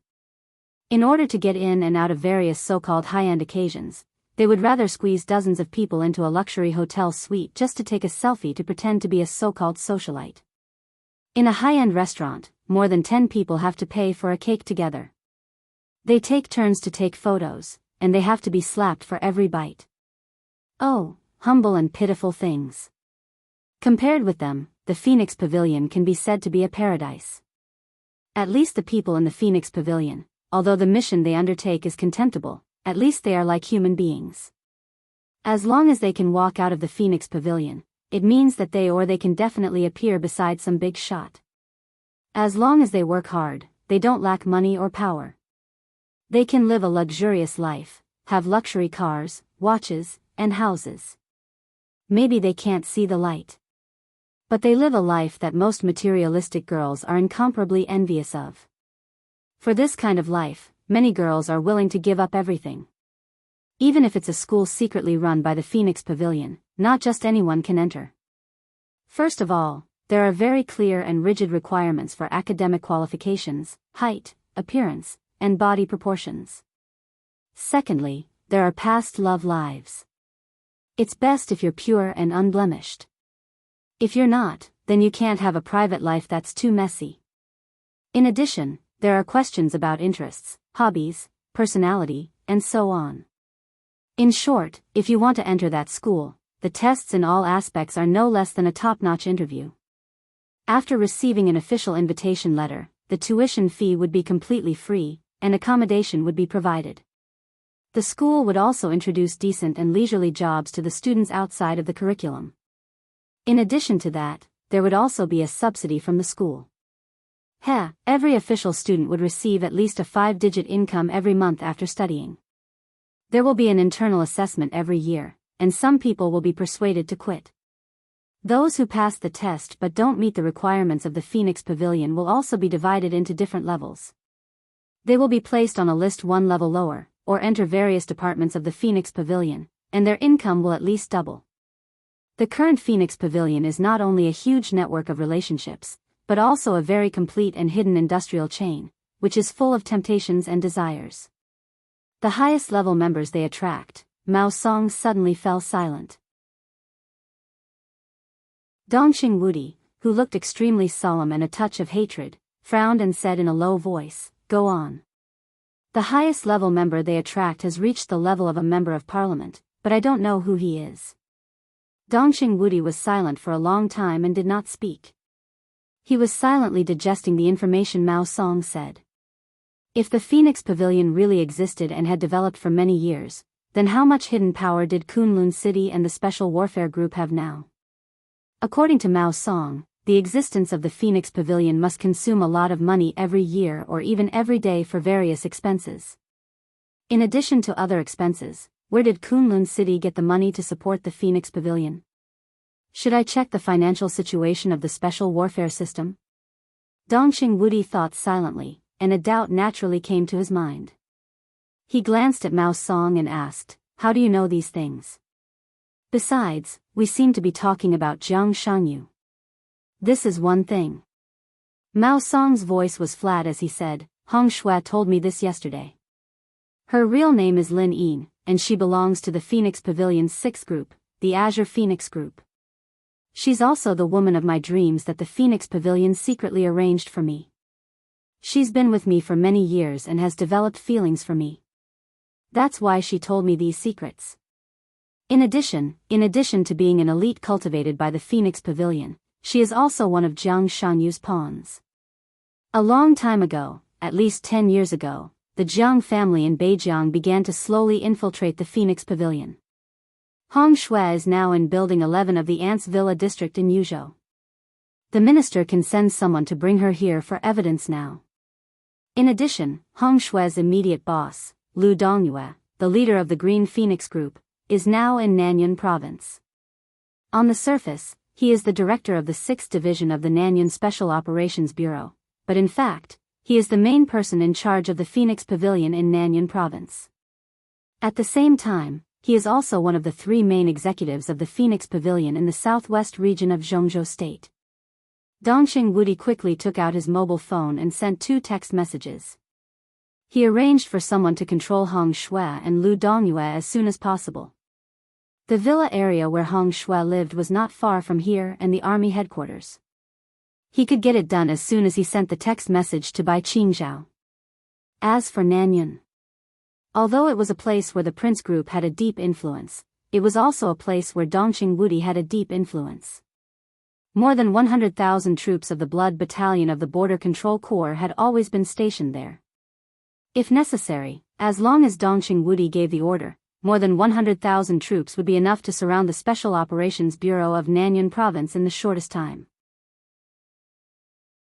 After doing all this, Dongxing Wudi subconsciously raised his head and glanced at Wu Qing. Wu Qing was still standing quietly, but he turned around and was staring at the leaf in a fresh keeping bag on the table, as if he was thinking about something. Dongxing Wudi had intended to get up and call Yi Dongsheng and the others in to make a record, but after thinking about it, he didn't move. He took a deep look at Mao Song and said slowly, "Do you have anything else to say?" It had to be said that if Mao Song's words could be confirmed, then the pressure on the giant group and the new group would dissipate by more than half in the shortest time. What Mao Song said could be said to be full of sincerity, which completely gave Li Tianlan the bargaining chip to turn the tables in a desperate situation. Compared with this bargaining chip, what Mao Song said about wanting to live, or even living a better life, was completely insignificant. That's all I know, and that's what you can find out in the shortest time. As for what happens after that, you have to dig deeper. Mao Song shook his head and said softly, but Jiang Shangyu is very ambitious. Red Snow told me that he and Gu Xingyan seem to have cooperated. No one knows how many things he has secretly planned. First, he wooed me, then Yuan Lin, or Yuan Lin, then me. Then, at the most suitable time, he killed the Prime Minister and the Governor through us and put the blame on His Majesty Li Tianlan. His plot must be beyond the imagination of ordinary people. I suggest that the Parliament investigate Jiang Shangyu, and even the whole Jiang family in Beijiang. We will do it. Dongqing Wudi smiled. His mood had completely improved in Mao Song's constant narration. The cooperation between Jiang Shangyu and Li Guangtu was already a well-known thing. In the decisive battle in Beihai, the two of them advanced and retreated together could fully explain the problem. And from Mao Song, he got the news that Gu Xingyan and Jiang Shangyu cooperated. That was to say, Gu Xingyan, Li Guangtu, and Jiang Shangyu, the three of them actually got together? If it was in normal times, it would undoubtedly be a very serious matter, especially for Li Tianlan.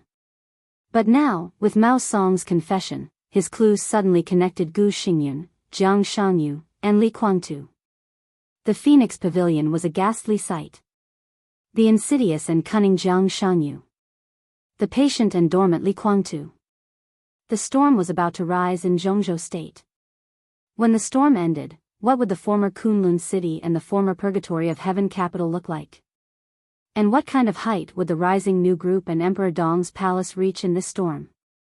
Dongqing Wudi looked at Mao Song with some emotion. In the eyes of all the directors and members of the parliament, Mao Song was just a nobody they had never paid too much attention to, or even almost never paid attention to. But it was this nobody who was about to completely affect the pattern of Jianghu state today. He was qualified to make demands. For the sake of your performance of surrendering, I can take this as your performance of meritorious service. Dongqing Wudi said slowly, of course, this is after we investigate according to the information you said and have a certain degree of confirmation. I can also guarantee that you will not be treated unfairly during your sentence in prison. Surrender? Serve a sentence? Mao Song's face suddenly changed and became extremely pale and desperate. Dongqing Wudi stood up and said slowly, in this incident, you may not be the mastermind, but you have also committed a felony. I will propose to send you to the desert prison. From now on, be a good man. The desert prison. The most mysterious and most heavily guarded prison in Jianghu state. For Mao Song, every prisoner in the desert prison could be said to be a big shot. It was a prison without a term. As long as everyone went in, it was basically impossible for them to come out again. But, the desert prison, Mao Song's body gradually relaxed. A very happy smile came from the corners of his eyes and eyebrows, and finally spread to his whole face. Thank you. Thank you, Minister. He looked at Wu Qing, who was thinking or looking for something like a statue, and said excitedly again, thank you, Your Majesty. The desert prison was indeed the most horrible prison in Jianghu state. But he had just left the desert prison, and now that impasse could be regarded as his territory. He would enter the desert prison. Mao Song would die in prison. But for him and his family, it might be a brand new life. Dongqing Wudi, who just gave a vague hint, did not respond to the thanks behind him, and just opened the door of the reception room. 5 minutes later, Ma Si, who was taking notes, couldn't help but put down her pen and paper. She hurriedly rushed to the temporary meeting room of the Qin family. After passing the general news to Li Huaqing, she hurriedly rushed back to continue the unfinished interrogation and record. Mao Song became the focus of everyone's eyes. Yuan Lin was completely forgotten. An hour later, Dongqing Wudi's special bulletproof car slowly drove into the Qin family's compound. The door opened, and Lin Yin, codenamed Red Snow, was secretly escorted into Dongqing Wudi's interrogation room. The interrogation continued. Without warning, the storm had suddenly formed in the top building of Jianghu state. It's almost over. In the Ritz-Carlton Hotel, Xianyuan Wushang stood in front of his floor-to-ceiling window, looking in the direction of the Chen family's compound, and suddenly said. His eyes were full of flickering light blue electric currents, as if he had witnessed the whole process. Xing Tian's huge body sat steadily on the bed and thought for a moment after hearing the words. Before he could say anything, Xianyuan Wushang sighed with emotion again. The young madam of the Chen family is really amazing. That figure, that, Your Highness, Xing Tian reminded him, let me give you a friendly reminder. You have an engagement with the princess of the Dragon Clan, and that fiancé of yours has a higher authority than you. Although it's only a little, her path is completely different from yours. The smile on Xianyuan Wushang's face froze for a moment, and then gradually became distorted. He turned his head and looked at Xing Tian silently. After a long while, he smiled without a smile and said, Do you think she knows what jealousy is? Xing Tian was silent. After a long while, he said, You also have an engagement. Your appreciation of other women is easy to cause the princess's dissatisfaction. It has nothing to do with jealousy. The women of the human clan here are not suitable for you. Don't talk to me about women. Xianyuan Wushang said indifferently. There was a touch of despair in his eyes. What are women? Women are not suitable for me. I am a man. I am a real man. The corner of Xing Tian's mouth twitched. Xianyuan Wushang gritted his teeth. A real man should king a robot. Xing Tian coughed and wisely changed the topic. I don't think the parliament will cancel the alliance between Jiang Shangyu, Li Guangtu, and Gu Xingyun. This matter has nothing to do with anyone's will. The final result may be very lively, but this alliance should not disappear in a short time. Xianyuan Wushang turned around again and looked in the direction of the Chen family's courtyard. What's the reason? Checks and balances. Xing Tian said calmly, this alliance is now the only power in Zhongzhou state and even the whole dark world that can check and balance His Majesty. His Majesty sometimes does something out of line. No matter what the reason is, Jiang Shangyu's alliance will be kept. Of course, the parliament will inevitably make appropriate concessions. In fact, our goal has been achieved. The rise of the new group is unstoppable, and it is even stronger than expected.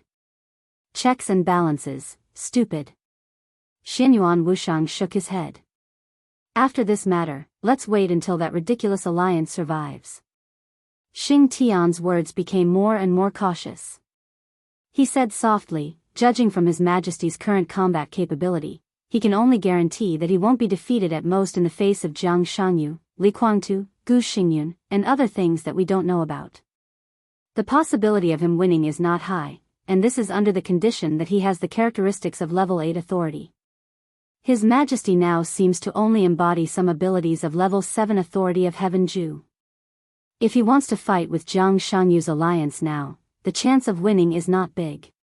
You have never reached level 8 authority in martial arts before, have you?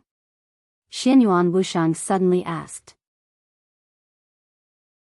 Xing Tian was stunned and then said quietly, My main authority has always been calligraphy. So you don't understand. Xianyuan Wushang said softly, the level 8 authority of martial arts has to go through life and death. If Big Brother's breakthrough this time was not incredible, it would not dare to take too many risks. But his breakthrough this time is too exaggerated. He has just broken through, but he already has the characteristics of level 7 authority. Although his actual combat capability is far less than that of a real Heaven Ju if he is out of the real environment, the authority can't be copied. This also means that these thresholds are not obstacles for Big Brother at all. What he needs is experience and the authority in the future. Whether it is restarting or ending, these are always his authority. Xianyuan Wushang thought quietly and said softly, before there is a breakthrough in sister-in-law's dream, level 8 authority is Big Brother's limit, but it is also a crucial element. He must go through life and death to really understand something. Xing Tian was silent. He could roughly determine the current direction of Jiang Shangyu, and from the leaf that Mao Song took out, he could roughly understand Jiang Shangyu's surrounding environment. Now he might still be in Miracle City, but the place where he was already equivalent to the Chaos Camp, or the Shadow Camp. In such an environment, Xianyuan Wushang and Xing Tian would expose themselves as soon as they took action. It was difficult for them to even get close to the forest, let alone follow Li Tianlan to that forest. When they were not sure what the state of the shadow creature behind Jiang Shangyu was, they did not dare to rashly describe it, otherwise, they might even hurt Li Tianlan. The parliament had already investigated the problem. With Li Tianlan's temper, since he knew the existence of Jiang Shangyu, it was impossible for him to pretend that this thing had not happened. His character was not destined to let him swallow this anger. And the reality would also make him try his best. Even Xing Tian knew that Li Huacheng and others would not give up the Jiang Shangyu alliance, the only chess piece that could balance Li Tianlan. How could Li Tianlan himself not know? However, in the face of the evidence given by Mao Song, it was really not so easy to make a decision to protect the Jiang Shangyu alliance. The parliament needed to discuss, play, and discuss.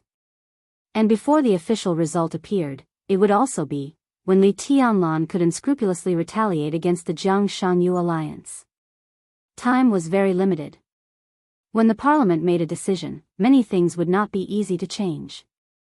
Li Tianlan either accepted the compensation and reached a new balance with the major groups in Zhongzhou state, or, no, there was no other choice. This was his only choice. Now all aspects need time. Xianyuan Wushang whispered, "It depends on who can seize the opportunity first." In the past decades, Li Shi's life finally ushered in a very rare period of peace. Her short-term life in Emperor Dong's palace was stable and leisurely. As the third deputy palace master of Emperor Dong's palace, her injury was no longer a problem after being treated by Xianyuan Wushang, so she naturally became the strongest of the three deputy palace masters. However, unlike Situ Tsanyue and Saint, she had nothing to manage in Emperor Dong's palace.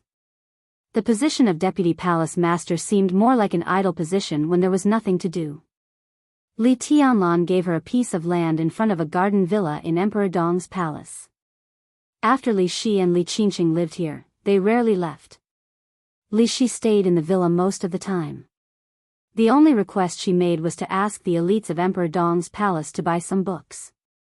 A cup of tea and a book in her hand seemed to be able to easily pass the day.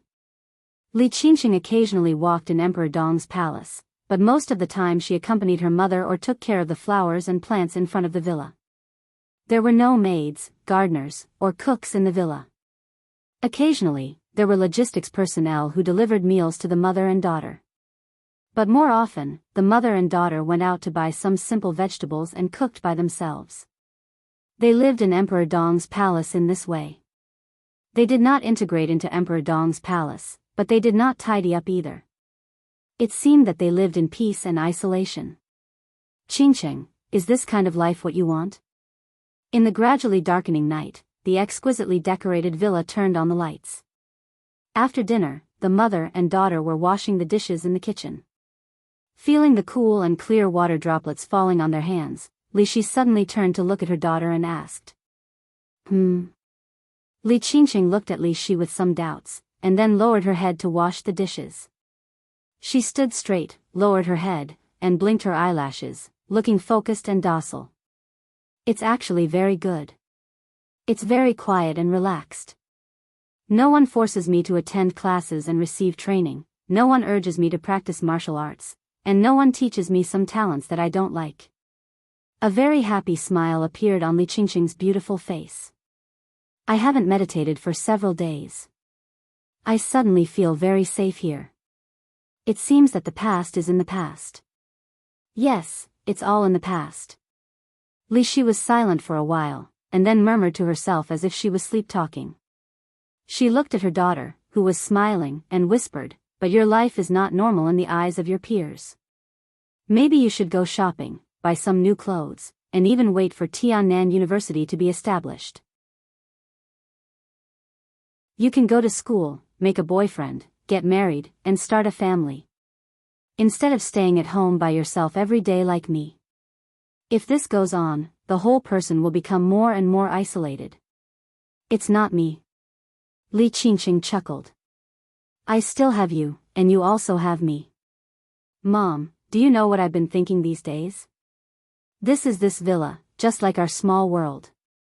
We can live as we want. We can go out to buy the food we like, read the books we like, and be in a daze. We don't have to worry about etiquette. When we laugh, we don't have to worry about how many teeth we show. We don't need to worry about whether our sitting posture is correct or not, and we don't need to worry about whether our movements are elegant. All the constraints are gone, and we are very free. And you are still by my side. This is very good. This is enough. Well, I like it here. As she spoke, Li Qingqing suddenly frowned and continued, "It would be better if that nasty guy didn't come to harass us. Mom, I'll talk to my brother-in-law. He will intervene in this matter, right?" Li Shi seemed to think of something interesting. She chuckled and said, "He won't. Even if he will, I won't agree. In your eyes, he may be a nuisance, but I welcome him to be a guest here. Well, how about you invite him to have lunch at home tomorrow?"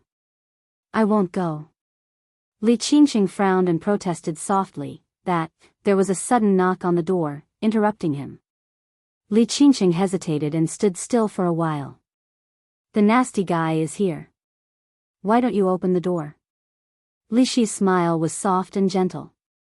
Li Qingqing gently bit her lower lip, walked slowly to the door, and opened the door.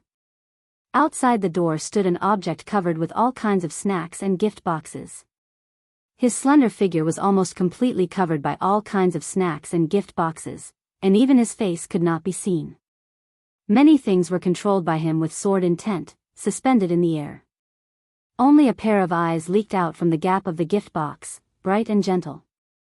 "Qingqing, I bought you some snacks." "Ah. These are all the snacks you ate a few days ago and thought they tasted good." I noticed that you ate more of these snacks. You should like them very much, right?" Oh, there are some new kinds. You can try them. If you like them, I will buy them again. I heard from Auntie that you like sweets, so I asked the kitchen to make some. You can see if you like them. If you want to eat something, tell me, and I will ask someone to arrange it immediately.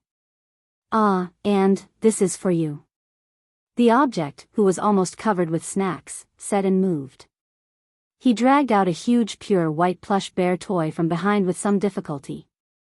Li Qingqing looked at this scene in a daze. Her eyes were a little happy, a little angry, and a little helpless. The object covered with snacks walked in cautiously. Li Shi came over after cleaning up the kitchen.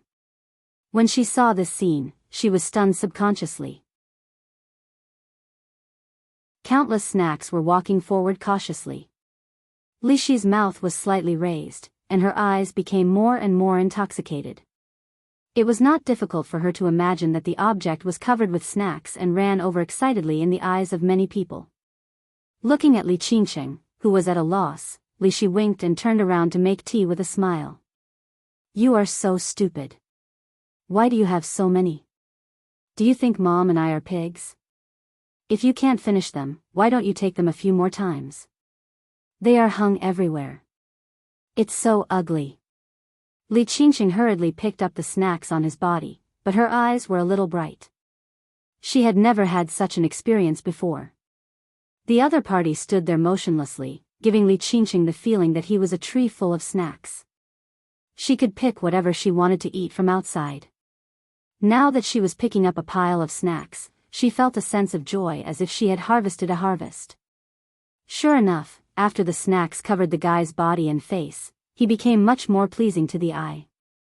The gifts were carefully taken down by Li Qingqing little by little. Lin Youxian's handsome face and gentle smile appeared in front of Li Shi.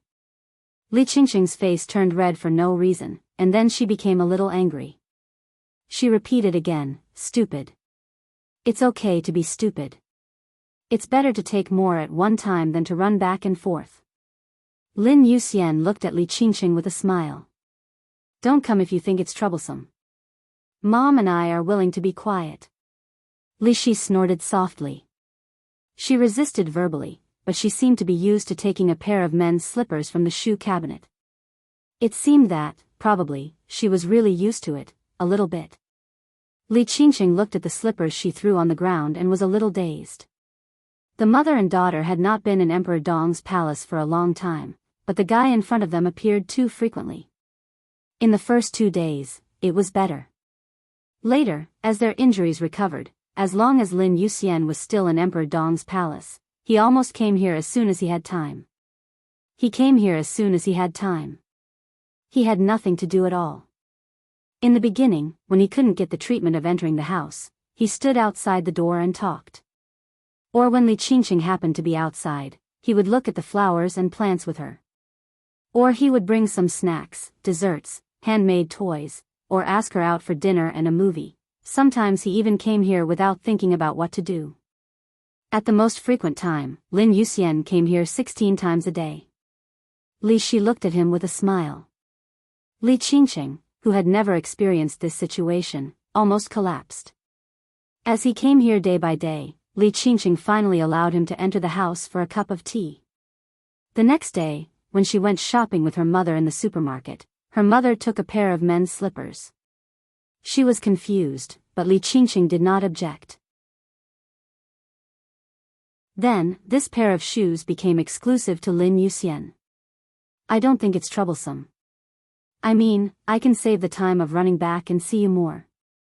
Lin Yuxian's voice was as gentle as the wind. He picked up the big white bear sitting on his leg and handed it to Li Qingqing. He smiled and said, "It's for you." You. Don't talk nonsense. Li Qingqing glared at Lin Yuxian and wanted to refuse the gift. But for her, who had almost no childhood since she was a child, the big white bear in front of her was so cute. She hesitated, took it, and said thank you in a low voice. Lin Yuxian did not speak, but looked at her softly. There seemed to be thousands of words in his eyes. The girl who had been stabbed by him in Huading. This girl was always in his mind but could only be suppressed in the bottom of his heart. Lin Yuxian had to admit that when he knew that she would live in Emperor Dong's palace in the future, in addition to astonishment, there was only endless ecstasy in his heart. This was the goddess and angel that he was willing to protect for a lifetime. The goddess and angel that could only belong to him. Do you want to go to the movies? Lin Yuxian said softly, recently, a new cartoon has been released. It's very good. Do you want to go together? Li Qingqing hesitated and shook her head. No, I'll accompany my mother. He looked at Lin Yuxian, whose eyes were deep and gentle without disappointment, and whispered, "Come and have a cup of tea." Okay. Lin Yuxian's smile became extremely bright in an instant. The two turned around the porch. On the sofa in the living room, Li Shi had begun to make tea. Auntie. Lin Yuxian greeted her respectfully. Come and sit down. Li Shi smiled gently. Wait a while. I'm not in a hurry. Lin Yuxian smiled a little honestly. There is one thing good about me. I don't like to be regarded as an outsider. Auntie, you don't have to be so troublesome. It's not troublesome. Li Shi just opened her mouth with a chuckle, and a phone suddenly rang. Li Shi was stunned. She seemed to be a little surprised that someone would call her. He had a mobile phone, which he got after coming to Emperor Dong's palace. There were very few contacts in the address book. In addition to Li Qingqing, there were only a few high-level people in Emperor Dong's palace. On weekdays, the mobile phone basically would not ring here. She took the mobile phone from under the coffee table with some doubts and glanced at the number. Li Shi's movements were slightly stiff, and she was silent for a few seconds. I'll answer the phone. She looked up and smiled with no abnormal expression. Qingqing, you have a good chat. You have a good chat. Lin Yuxian got up with a smile and watched Li Shi walk upstairs. Her figure stepped on the corner of the second floor, and she finally pressed the answer button. Sorry, Ms. Li Shi. I hope I didn't disturb your rest at this time. A cold and pleasant voice sounded on the other end of the phone. Li Shi was silent for a moment and whispered, I just had dinner. Boss Qin, what's the matter? Qin Weibai on the other end of the phone smiled gently. It's about Kunlun City. Li Shi was silent. Her life had been very peaceful, but it did not mean that she had forgotten Kunlun City, the place that brought her countless pain and despair. There are new variables in the case of Qin Fangqing and Qin Shi. Of course, this is a better variable for us. In such a situation, I think there is no need for Kunlun City to exist. There was no need for Kunlun City to exist. Kunlun City. Li Shi's eyes suddenly widened, and she said subconsciously, "What did you say?" "I need your help," Qin Weibai said with a smile. Li Shi was silent, and the special warfare city in the ice and snow subconsciously appeared in her mind. For Kunlun City, the Gu family, and Gu Xingyun, Li Shi couldn't tell what kind of mentality she had. It was a kind of mentality that she couldn't tell or understand after countless emotions merged together. But one thing was certain. If Kunlun City could really disappear, Li Shi was willing to provide all the help she could without hesitation. Li Shi's eyes became extremely determined in an instant. "What do you need me to do?" "You don't need to do anything," Qin Weibai whispered, "it's enough to testify. Mao Song has confessed the existence of Phoenix Pavilion. Zhongzhou State will soon launch an investigation, but it will be very fast. No one knows how long it will take. Maybe it will be now, maybe it will be tomorrow, or the day after tomorrow. No one can be sure whether Kunlun City can get the news.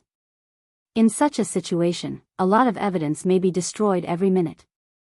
Mao Song has now provided clues, and I'm about to have a strong witness here. She has enough information to prove the existence of Kunlun City. Then, it's up to you to testify again and supplement other information of Phoenix Pavilion." Li Shi listened silently. When Qin Weibai finished, she took a deep breath and whispered, "Okay." Her voice gradually began to become as hard as iron. "I will explain to the Parliament in detail the reasons for the treason case more than 20 years ago, and everything I did around Li Guangtu as the pavilion master of Phoenix Pavilion at that time." "No need." Qin Weibai seemed to be stunned for a moment, and then she said softly but sincerely, "Some things can be mentioned, but some things can be left unsaid. Madam, you should pay attention to protect yourself." If Li Shi told all the things she had done in the past, she might get herself involved. The treason case of the Li family had a wide influence, and some of its dark clouds were still unclear. But with the rise of Li Tianlan and Emperor Dong's palace, all this was irrelevant. "I understand," Li Shi said quietly. "Should I go now?" Qin Weibai said, "The plane has been arranged. You will get off in Nanyun, and then take a special plane to Yuzhou. When you pass by Nanyun, I hope you can bring another witness. You should be familiar with Lu Dongyue of Nanyun Special Operations Bureau. He is now under the control of the Blood Battalion. It won't take too long." "Okay." Li Shi nodded.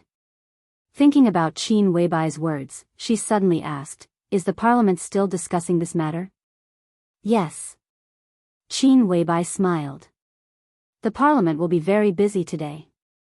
There are too many things they need to discuss. In a short time, it is estimated that it will be difficult to have a clear result." Li Shi's eyes flickered. She said, then she hung up the phone and went downstairs. At the same time, at Yuzhou International Airport, Qin Weibai put down her mobile phone and silently thought about what was missing in the plan. Mao Song mentioned the name of Phoenix Pavilion for the first time, and then reported it with the substantial evidence of Phoenix Pavilion. Then Li Shi made the last stab. After this sudden and fierce storm, the new group would turn the tables, and the Prince Group and the Special Warfare Group were destined to be riddled with holes. This was the best result that could be fought for at present. Unfortunately, they still can't be completely destroyed. Qin Weibai said to herself with some regret. In my opinion, this is not a bad thing. Horsewoman on the side handed Qin Weibai a glass of warm water and said softly. Qin Weibai glanced at her. Horsewoman said with a smile, His Majesty's footsteps are unstoppable. In the dark world, he is already invincible. As long as he is given time, Kunlun City, Jiang Shangyu, Li Guangtu, Wang Xingxiao, and even Wang Tianzong will not be his opponents. It is not difficult to completely destroy them. It is just a matter of time. In the current situation, after the storm, Kunlun City will no longer exist, and the Gu family will linger on because of Jiang Shangyu's alliance. This can also give Gu Xingyun some false hope, so that he will not have a life and death struggle. This time, we will provide tangible evidence of the existence of Phoenix Pavilion. But this is only a part of it. We can use this part as a deterrent to draw most of the hidden chess pieces of Phoenix Pavilion to our side. In this way, the new group will hide a very strong force in the dark. In general, this effect is much better than completely destroying Gu Xingyun and others. Qin Weibai lowered her head slightly, and her white and slender fingers rubbed the cup unconsciously. I understand what you mean. Her voice was erratic, and she was almost murmuring to herself, but she shook her head and did not continue to speak. In her mind, she always thought of the siege that she did not know was in the past or in the future. She thought of the sharp sword piercing through Li Tianlan's chest. Such images flashed in her mind again and again. If Gu Xingyun, Li Guangtu, and others did not die, she would always feel a little uneasy. Qin Weibai shook her head hard and looked out of the window. In the bustling exit of the airport, a girl, who looked 11 or 12 years old or 13 or 14 years old, as beautiful as an elf and an angel, walked out alone, pulling a delicate small suitcase under everyone's gaze. Her small figure walked in the crowd without the slightest loneliness or fear. Instead, there was a kind of indescribable spirit in her. Qin Weibai smiled, opened the door, got out, and waved to the girl. The girl's eyes lit up. She trotted over quickly, handed the suitcase to Horsewoman, and then reached out to hug Qin Weibai's waist. Sister, Qin Weibai said yes, lowered her head, and touched the girl's head. She whispered, "Is everything ready?" Yes. The girl nodded gently, and subconsciously glanced at the delicate suitcase in Horsewoman's hand. The suitcase was very light. Because there was only some simple information in it, and there was not even a change of clothes. Those seemingly simple information were all sharp swords against Kunlun City, which were the sharpness that had been hidden for many years. Qin Weibai unconsciously stroked Gu Xinyan's hair, but her eyes quietly looked in the direction of the Qin family's courtyard. The sword light suddenly rose. The storm fell.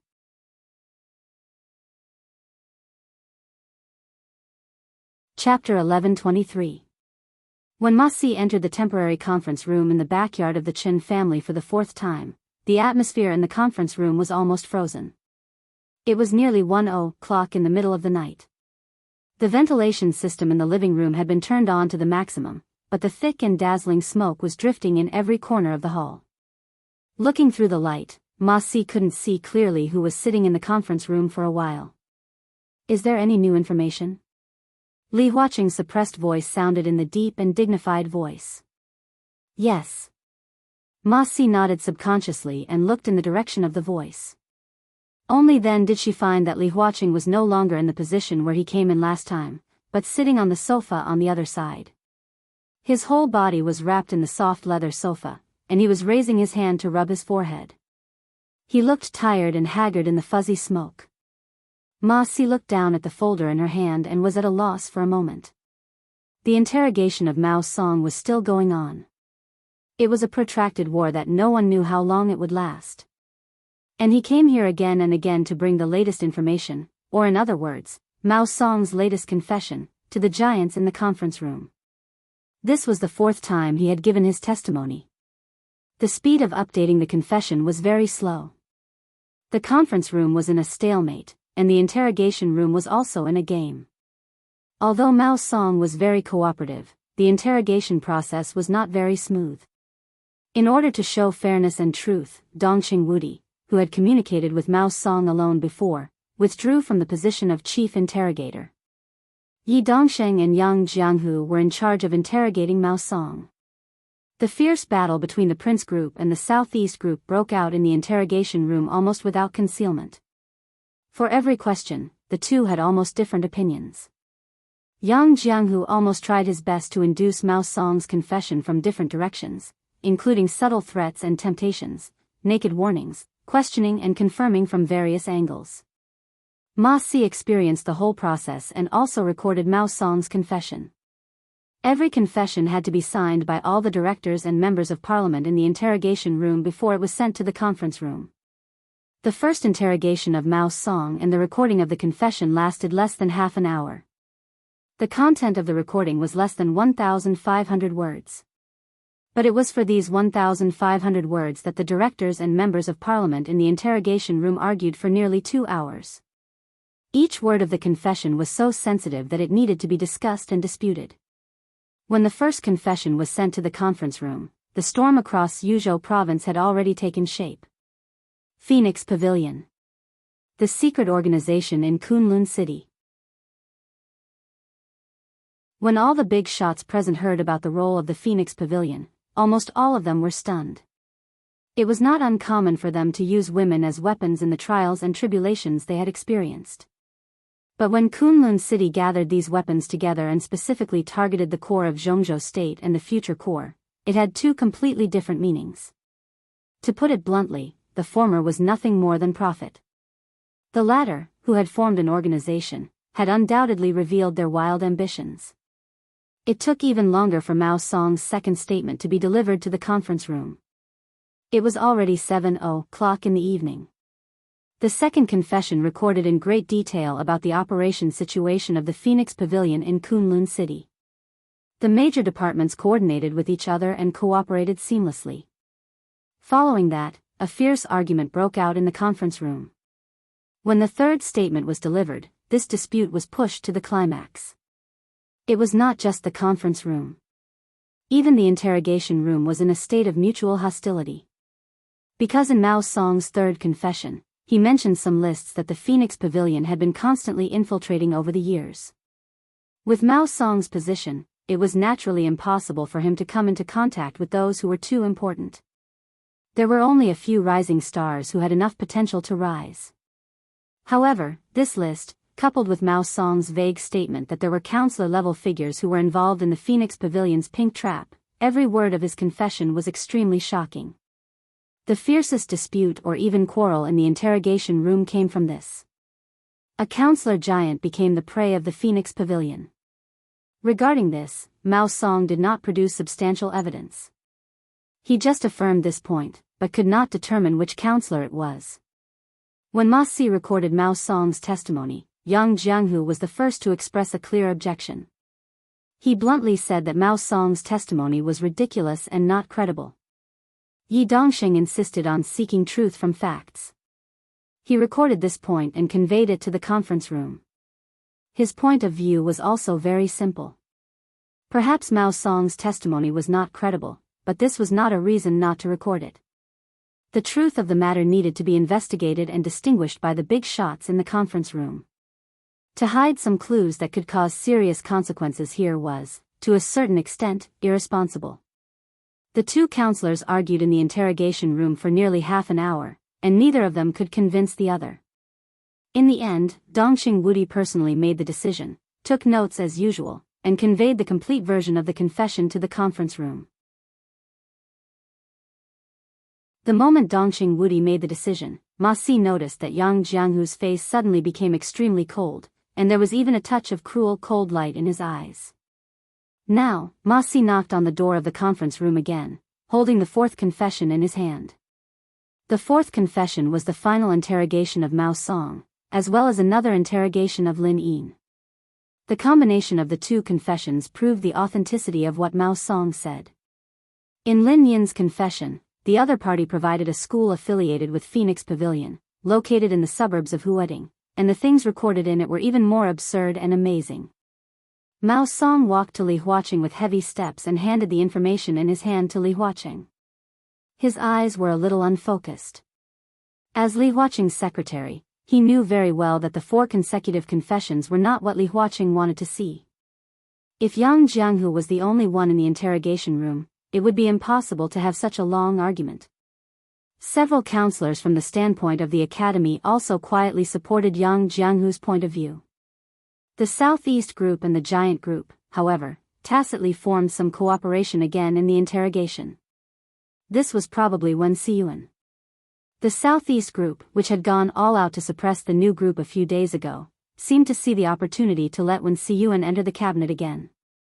This year, Jianghu State was really full of ups and downs. Send it out. Li Huaqing waved his hand, pulled out a piece of paper from the materials, and waved his hand wearily. The interrogation room had already made several copies of the confessions according to the number of people in the conference room, ensuring that everyone here had a copy. Ma Si walked around the conference room and handed out the information to every big shot. When he sent them to Li Tianlan, he paid special attention to Li Tianlan's expression. Li Tianlan took the materials with no expression on his face and looked at them quietly, without any attitude. The conference room became quieter and quieter, leaving only the sound of the counselors shaking the materials in their hands.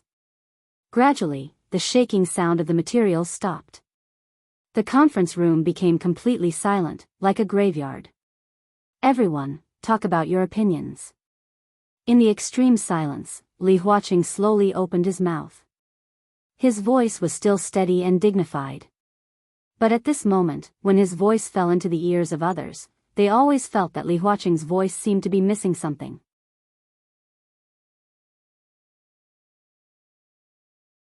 Chapter 11:24. No one took the lead to express their attitude. In the unspeakable silence of the conference room, everyone's eyes met each other, and they could almost see the complexity and weirdness in each other's eyes. If the information in his hands was realistic, then it had to be said that it was a bold and imaginative piece of information. This was the fourth confession sent by Ma Si. In the confession, there was little description of Mao Song. Instead, it was a large piece of information about Lin Yin's relationship with Phoenix Pavilion and the schools affiliated with Phoenix Pavilion. Lin Yin graduated from an art school called Ethereal in Huading 6 years ago. There were very few people in Huading who had heard of this art school. The specific address of the school was located in a closed office building in the suburbs, which was not listed or rented. It was extremely private. The lower 5 floors of the office building were all disguised as Kunlun City properties, and the 5th to the 12th floor was the threshold of the Ethereal Art School. Lin Yin introduced the threshold of the Ethereal Art School in great detail. First of all, they had to at least graduate from a key university in Jianghu State. There was no upper limit. Those who had excellent performance in school could enter the preparatory class in advance after passing various assessments. Second was age. The age of the preparatory class was 19 to 23 years old. The age of the official students was 23 to 29 years old. They had to have strong professionalism and a certain degree of work experience. They had to be more than 1.65 meters tall, have strict body measurements, be able to use at least one foreign language for unobstructed communication, have a standard of Mandarin, have a delicate appearance, good temperament, relatively simple love life, virgins preferred, rich hobbies and proficient specialties, a lot of things. There were more than 20 prerequisites for admission alone. And it was worth noting that these were only the admission conditions. In other words, people who met these conditions could submit an application for admission, but they might not be approved. Even Li Tianlan sighed with emotion when he saw these so-called conditions. Kunlun City was playing big and fancy. According to these conditions, such a person would probably be able to enter a good company easily and have a good position. This was indeed a reserved service for the lovers of many big shots. It was really an eye-opening experience. From another perspective, any official student in the Ethereal Academy of Arts would definitely be a so-called goddess who had a long line of suitors. But in the Ethereal Academy of Arts, they were just trading items waiting to be evaluated. Lin Yin also listed the courses of the Ethereal Art School. This was the most eye-opening part of it all. Painting, yoga, gymnastics, vocal music, this sounded like a perfectly normal lesson. When Li Tianlan first saw these names, he felt a little strange. These courses were indeed worth training, but the key was that those who could meet the admission standards of Ethereal Art Academy couldn't be unfamiliar with these courses. So what was the point of learning them again after entering the academy? Become more professional? But when he looked at it in detail, he finally understood what the so-called painting meant. In a 45-minute painting class, the students did not use their hands or feet. Lick bananas, lick glass, lick lollipops. Ethereal Art Academy was constantly developing the students' specialties in the most subtle areas. Of course, the vocal music class wasn't about singing. Instead, it was about training the students' tone of speech over and over again. It was about what kind of emphasis to use in certain situations, and how to make their voices more melodious at certain times. Being knowledgeable was a real thing. However, being knowledgeable didn't mean that everything could be easily accepted. At the very least, the big shots in the conference room were shaken by this curriculum. What was even more difficult for them to accept was the number of people in Ethereal Art Academy. According to Lin Yin, Ethereal Art Academy enrolled students in several provinces, such as Huading, Jianghu, Wuxia, Zhongyuan, Minnan, Jianghu, and Beihu.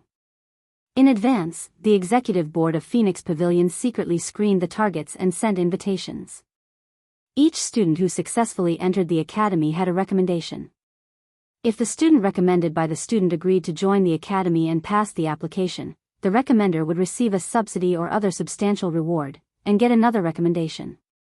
If the student recommended by the recommender agreed to join the academy but his application didn't pass, the recommender would be disqualified for 1 year.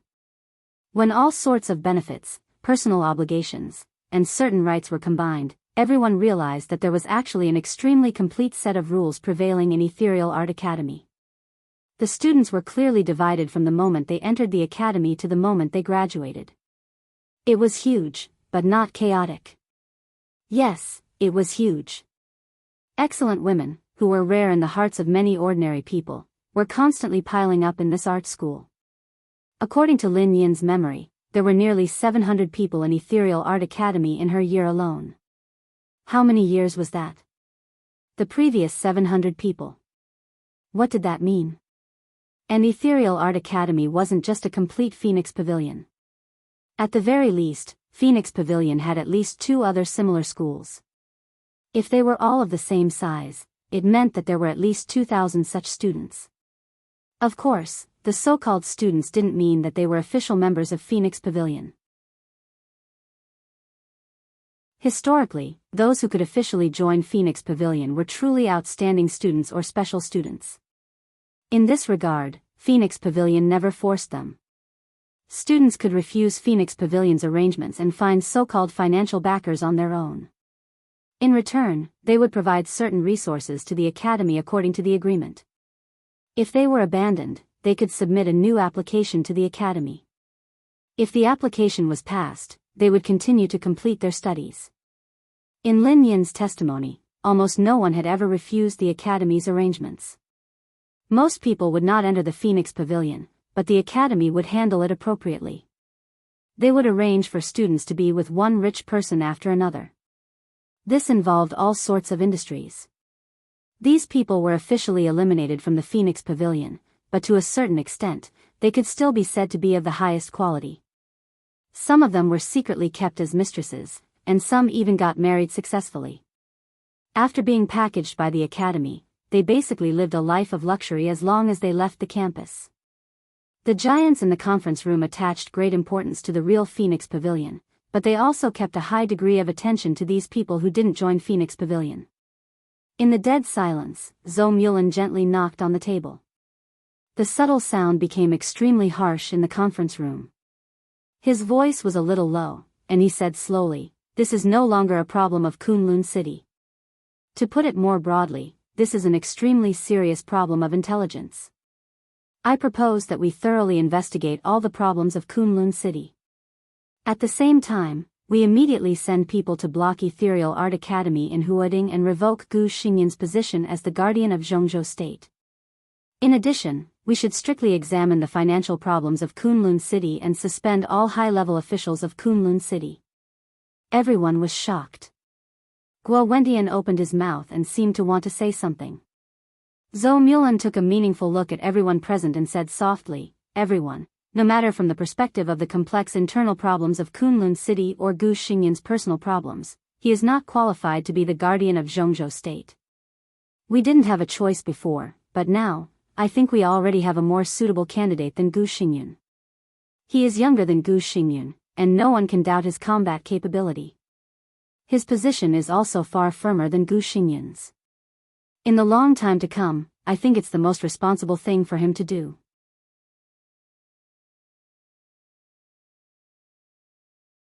Chapter 1125. Zhou Mulan did not mention Li Tianlan's name. But everyone in the conference room knew who he was talking about. In today's dark world, there were only a few people who could crush Gu Xingyun in terms of combat capability. The few was not the only one, but on such an occasion, it could only be Li Tianlan. What was Li Tianlan's image in the dark world now? In terms of personal combat capability, he had more than crushed Gu Xingyun. He killed Gu Qianchuan with a shocking sword in the desert, tore the Snow Country army with a sword outside Sai City, killed an invincible realm killer with a punch outside Huading Airport, and defeated Jiang Shanyu in Xianyuan City. Now that the final battle in Beihai was over, everyone had clearly felt that the era of Donghuang had officially come. Crush Gu Xingyun? In the eyes of most people, it might be a great achievement, but such an achievement did not deserve Li Tianlan. Now, Li Tianlan's image in the whole dark world was clear and distinct. In terms of personal combat capability, Li Tianlan completely crushed the whole dark world. This kind of strength might not be very obvious because Li Tianlan had not risen for a long time, but in essence, he was even stronger than Wang Tianzong before the breakthrough. Unparalleled in the world, invincible. Such a word seemed to be able to be applied to Li Tianlan. If such a person became the guardian of Zhongzhou State, judging from Li Tianlan's age, he could protect Zhongzhou State for at least half a century. The parliament of Zhongzhou State did not deny Li Tianlan's combat capability. This was something undeniable. But the giants were particularly worried about Li Tianlan's position. This did not mean that they denied Li Tianlan's loyalty to Zhongzhou State, but compared with Emperor Dong's palace, many people were worried that Li Tianlan might have some tendencies in his mind. This tendency might not be too obvious most of the time, but as the guardian of Zhongzhou State and the war god of the nation, no matter how inconspicuous the tendency was, once it was shown, it was enough to cause a huge storm. Therefore, even if Li Tianlan went to Kunlun City and seriously injured Gu Xingyun, proving that Gu Xingyun was not qualified, the parliament of Zhongzhou State still kept subtle silence. In fact, what Zhongzhou State worried about was not only Li Tianlan's position, but also his character. Compared with Gu Xingyun, who was good at compromise and forbearance and was more like a businessman than a guardian to some extent, Li Tianlan's character was too unyielding and fierce. The Tang family in Yuzhou and the Qi family of the Special Warfare Group were the clearest examples. A young man who could say that he was the overall situation of Zhongzhou State was totally different from Gu Xingyun in terms of character. Not to mention the problem of being too rigid and easy to break, it was very difficult for a person who was too fierce to obtain the majority of people's approval. This kind of standardly style has been used in the continent had spread for hundreds of years, but the past was in the past. The current leaders were used to Gu Xingyun's style. Now that the style of the Li family had returned, everyone would feel a little uncomfortable. This kind of discomfort was not only for the Prince Group and the Special Warfare Group, but also for the academics, the North Group, and even the Giant Group. Such discomfort would naturally turn into hesitation and worry at certain times. They all recognized Li Tianlan's combat strength and strength. As the most powerful overlord country in the world, Zhongzhou State should have such a guardian. The guardian of Zhongzhou State should also have such a style. Everyone knew this, but everyone was still worried that Li Tianlan's sharpness would not only deter the opponent but also hurt themselves. Therefore, Li Huaqing made a proposal that everyone could accept when the new group and the Giant Group were under unprecedented pressure. Li Tianlan officially entered the parliament and jointly controlled the special warfare system of Zhongzhou State with Gu Xingyun. Gu Xingyun was still the state-protecting war god. And Li Tianlan served as the chief security advisor of Zhongzhou State. Gu Xingyun was indeed no match for Li Tianlan. But Kunlun City had been developing in Zhongzhou State for so many years, and its foundation had long been deeply rooted. As long as the storm within the Special Warfare Group was quelled, and when Gu Xingyun stabilized his position, it was completely possible to check and balance Li Tianlan in a short time. And out of respect for Li Tianlan, the parliament could also give Li Tianlan a certain leading position, and even the official ranking could put Li Tianlan ahead of Gu Xingyun. All this was temporary. After all, Gu Xingyun could not always stand in front of Li Tianlan. But the parliament also happened to need time. The members and directors of this and the next session needed a certain amount of time to get familiar with Li Tianlan's style. And as time went by, Li Tianlan would gradually mature and feel more and more clearly the constraints brought by Gu Xingyun. As he grew older, his mentality would also mature. At that time, Li Tianlan might be more pragmatic and understand the truth of leaving silence to his own people, and showing his sharpness to outsiders. This was a mature and wise proposal. After several tests and compromises, a new balance would soon be formed. There was even a clear outcome to this matter. But the appearance of the Qin family scandal disrupted all this in an instant. Everyone had accepted the reality, but accepting the reality did not mean that they would not be shocked. The giants in the conference room might not have completely reacted until now. How could a scandal of the Qin family become a storm? After sweeping through the prince group, it completely involved the special warfare group, Jianghu, and even the purgatory of heaven capital. And what changed all this was, it turned out to be just a secretary. It was not even Qin Fangqing's secretary. It was Qin Shi's secretary. Phoenix Pavilion. The scandal of the Qin family involved the Phoenix Pavilion and seemed to have completely become a scandal of Zhongzhou state. If these things were true, then Gu Xingyun, the guardian of Zhongzhou state, was no longer a question of unqualified. Everyone was recalling the few confessions they had seen. If they were to connect these confessions together, they could indeed form a complete and logical reality. They could form a hidden Phoenix Pavilion that was out of everyone's sight. In other words, the things in the confessions were very likely to be true. When there was great certainty that Gu Xingyun was unqualified, Zhou Mulan suddenly proposed the more suitable Li Tianlan. He temporarily put aside all the scandals of the Phoenix Pavilion and the Qin family. This was tantamount to forcing everyone, including Li Huaqing, into a corner where they had to express their views.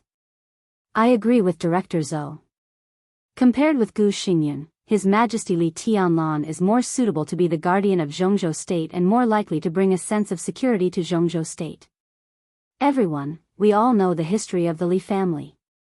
Now the return of the Li family is crucial for Zhongzhou state. Zhou Yunhai spoke without hesitation. He was more straightforward and directly mentioned Li Tianlan's name. Li Tianlan sat quietly in the corner and said nothing. I also agree with the two directors.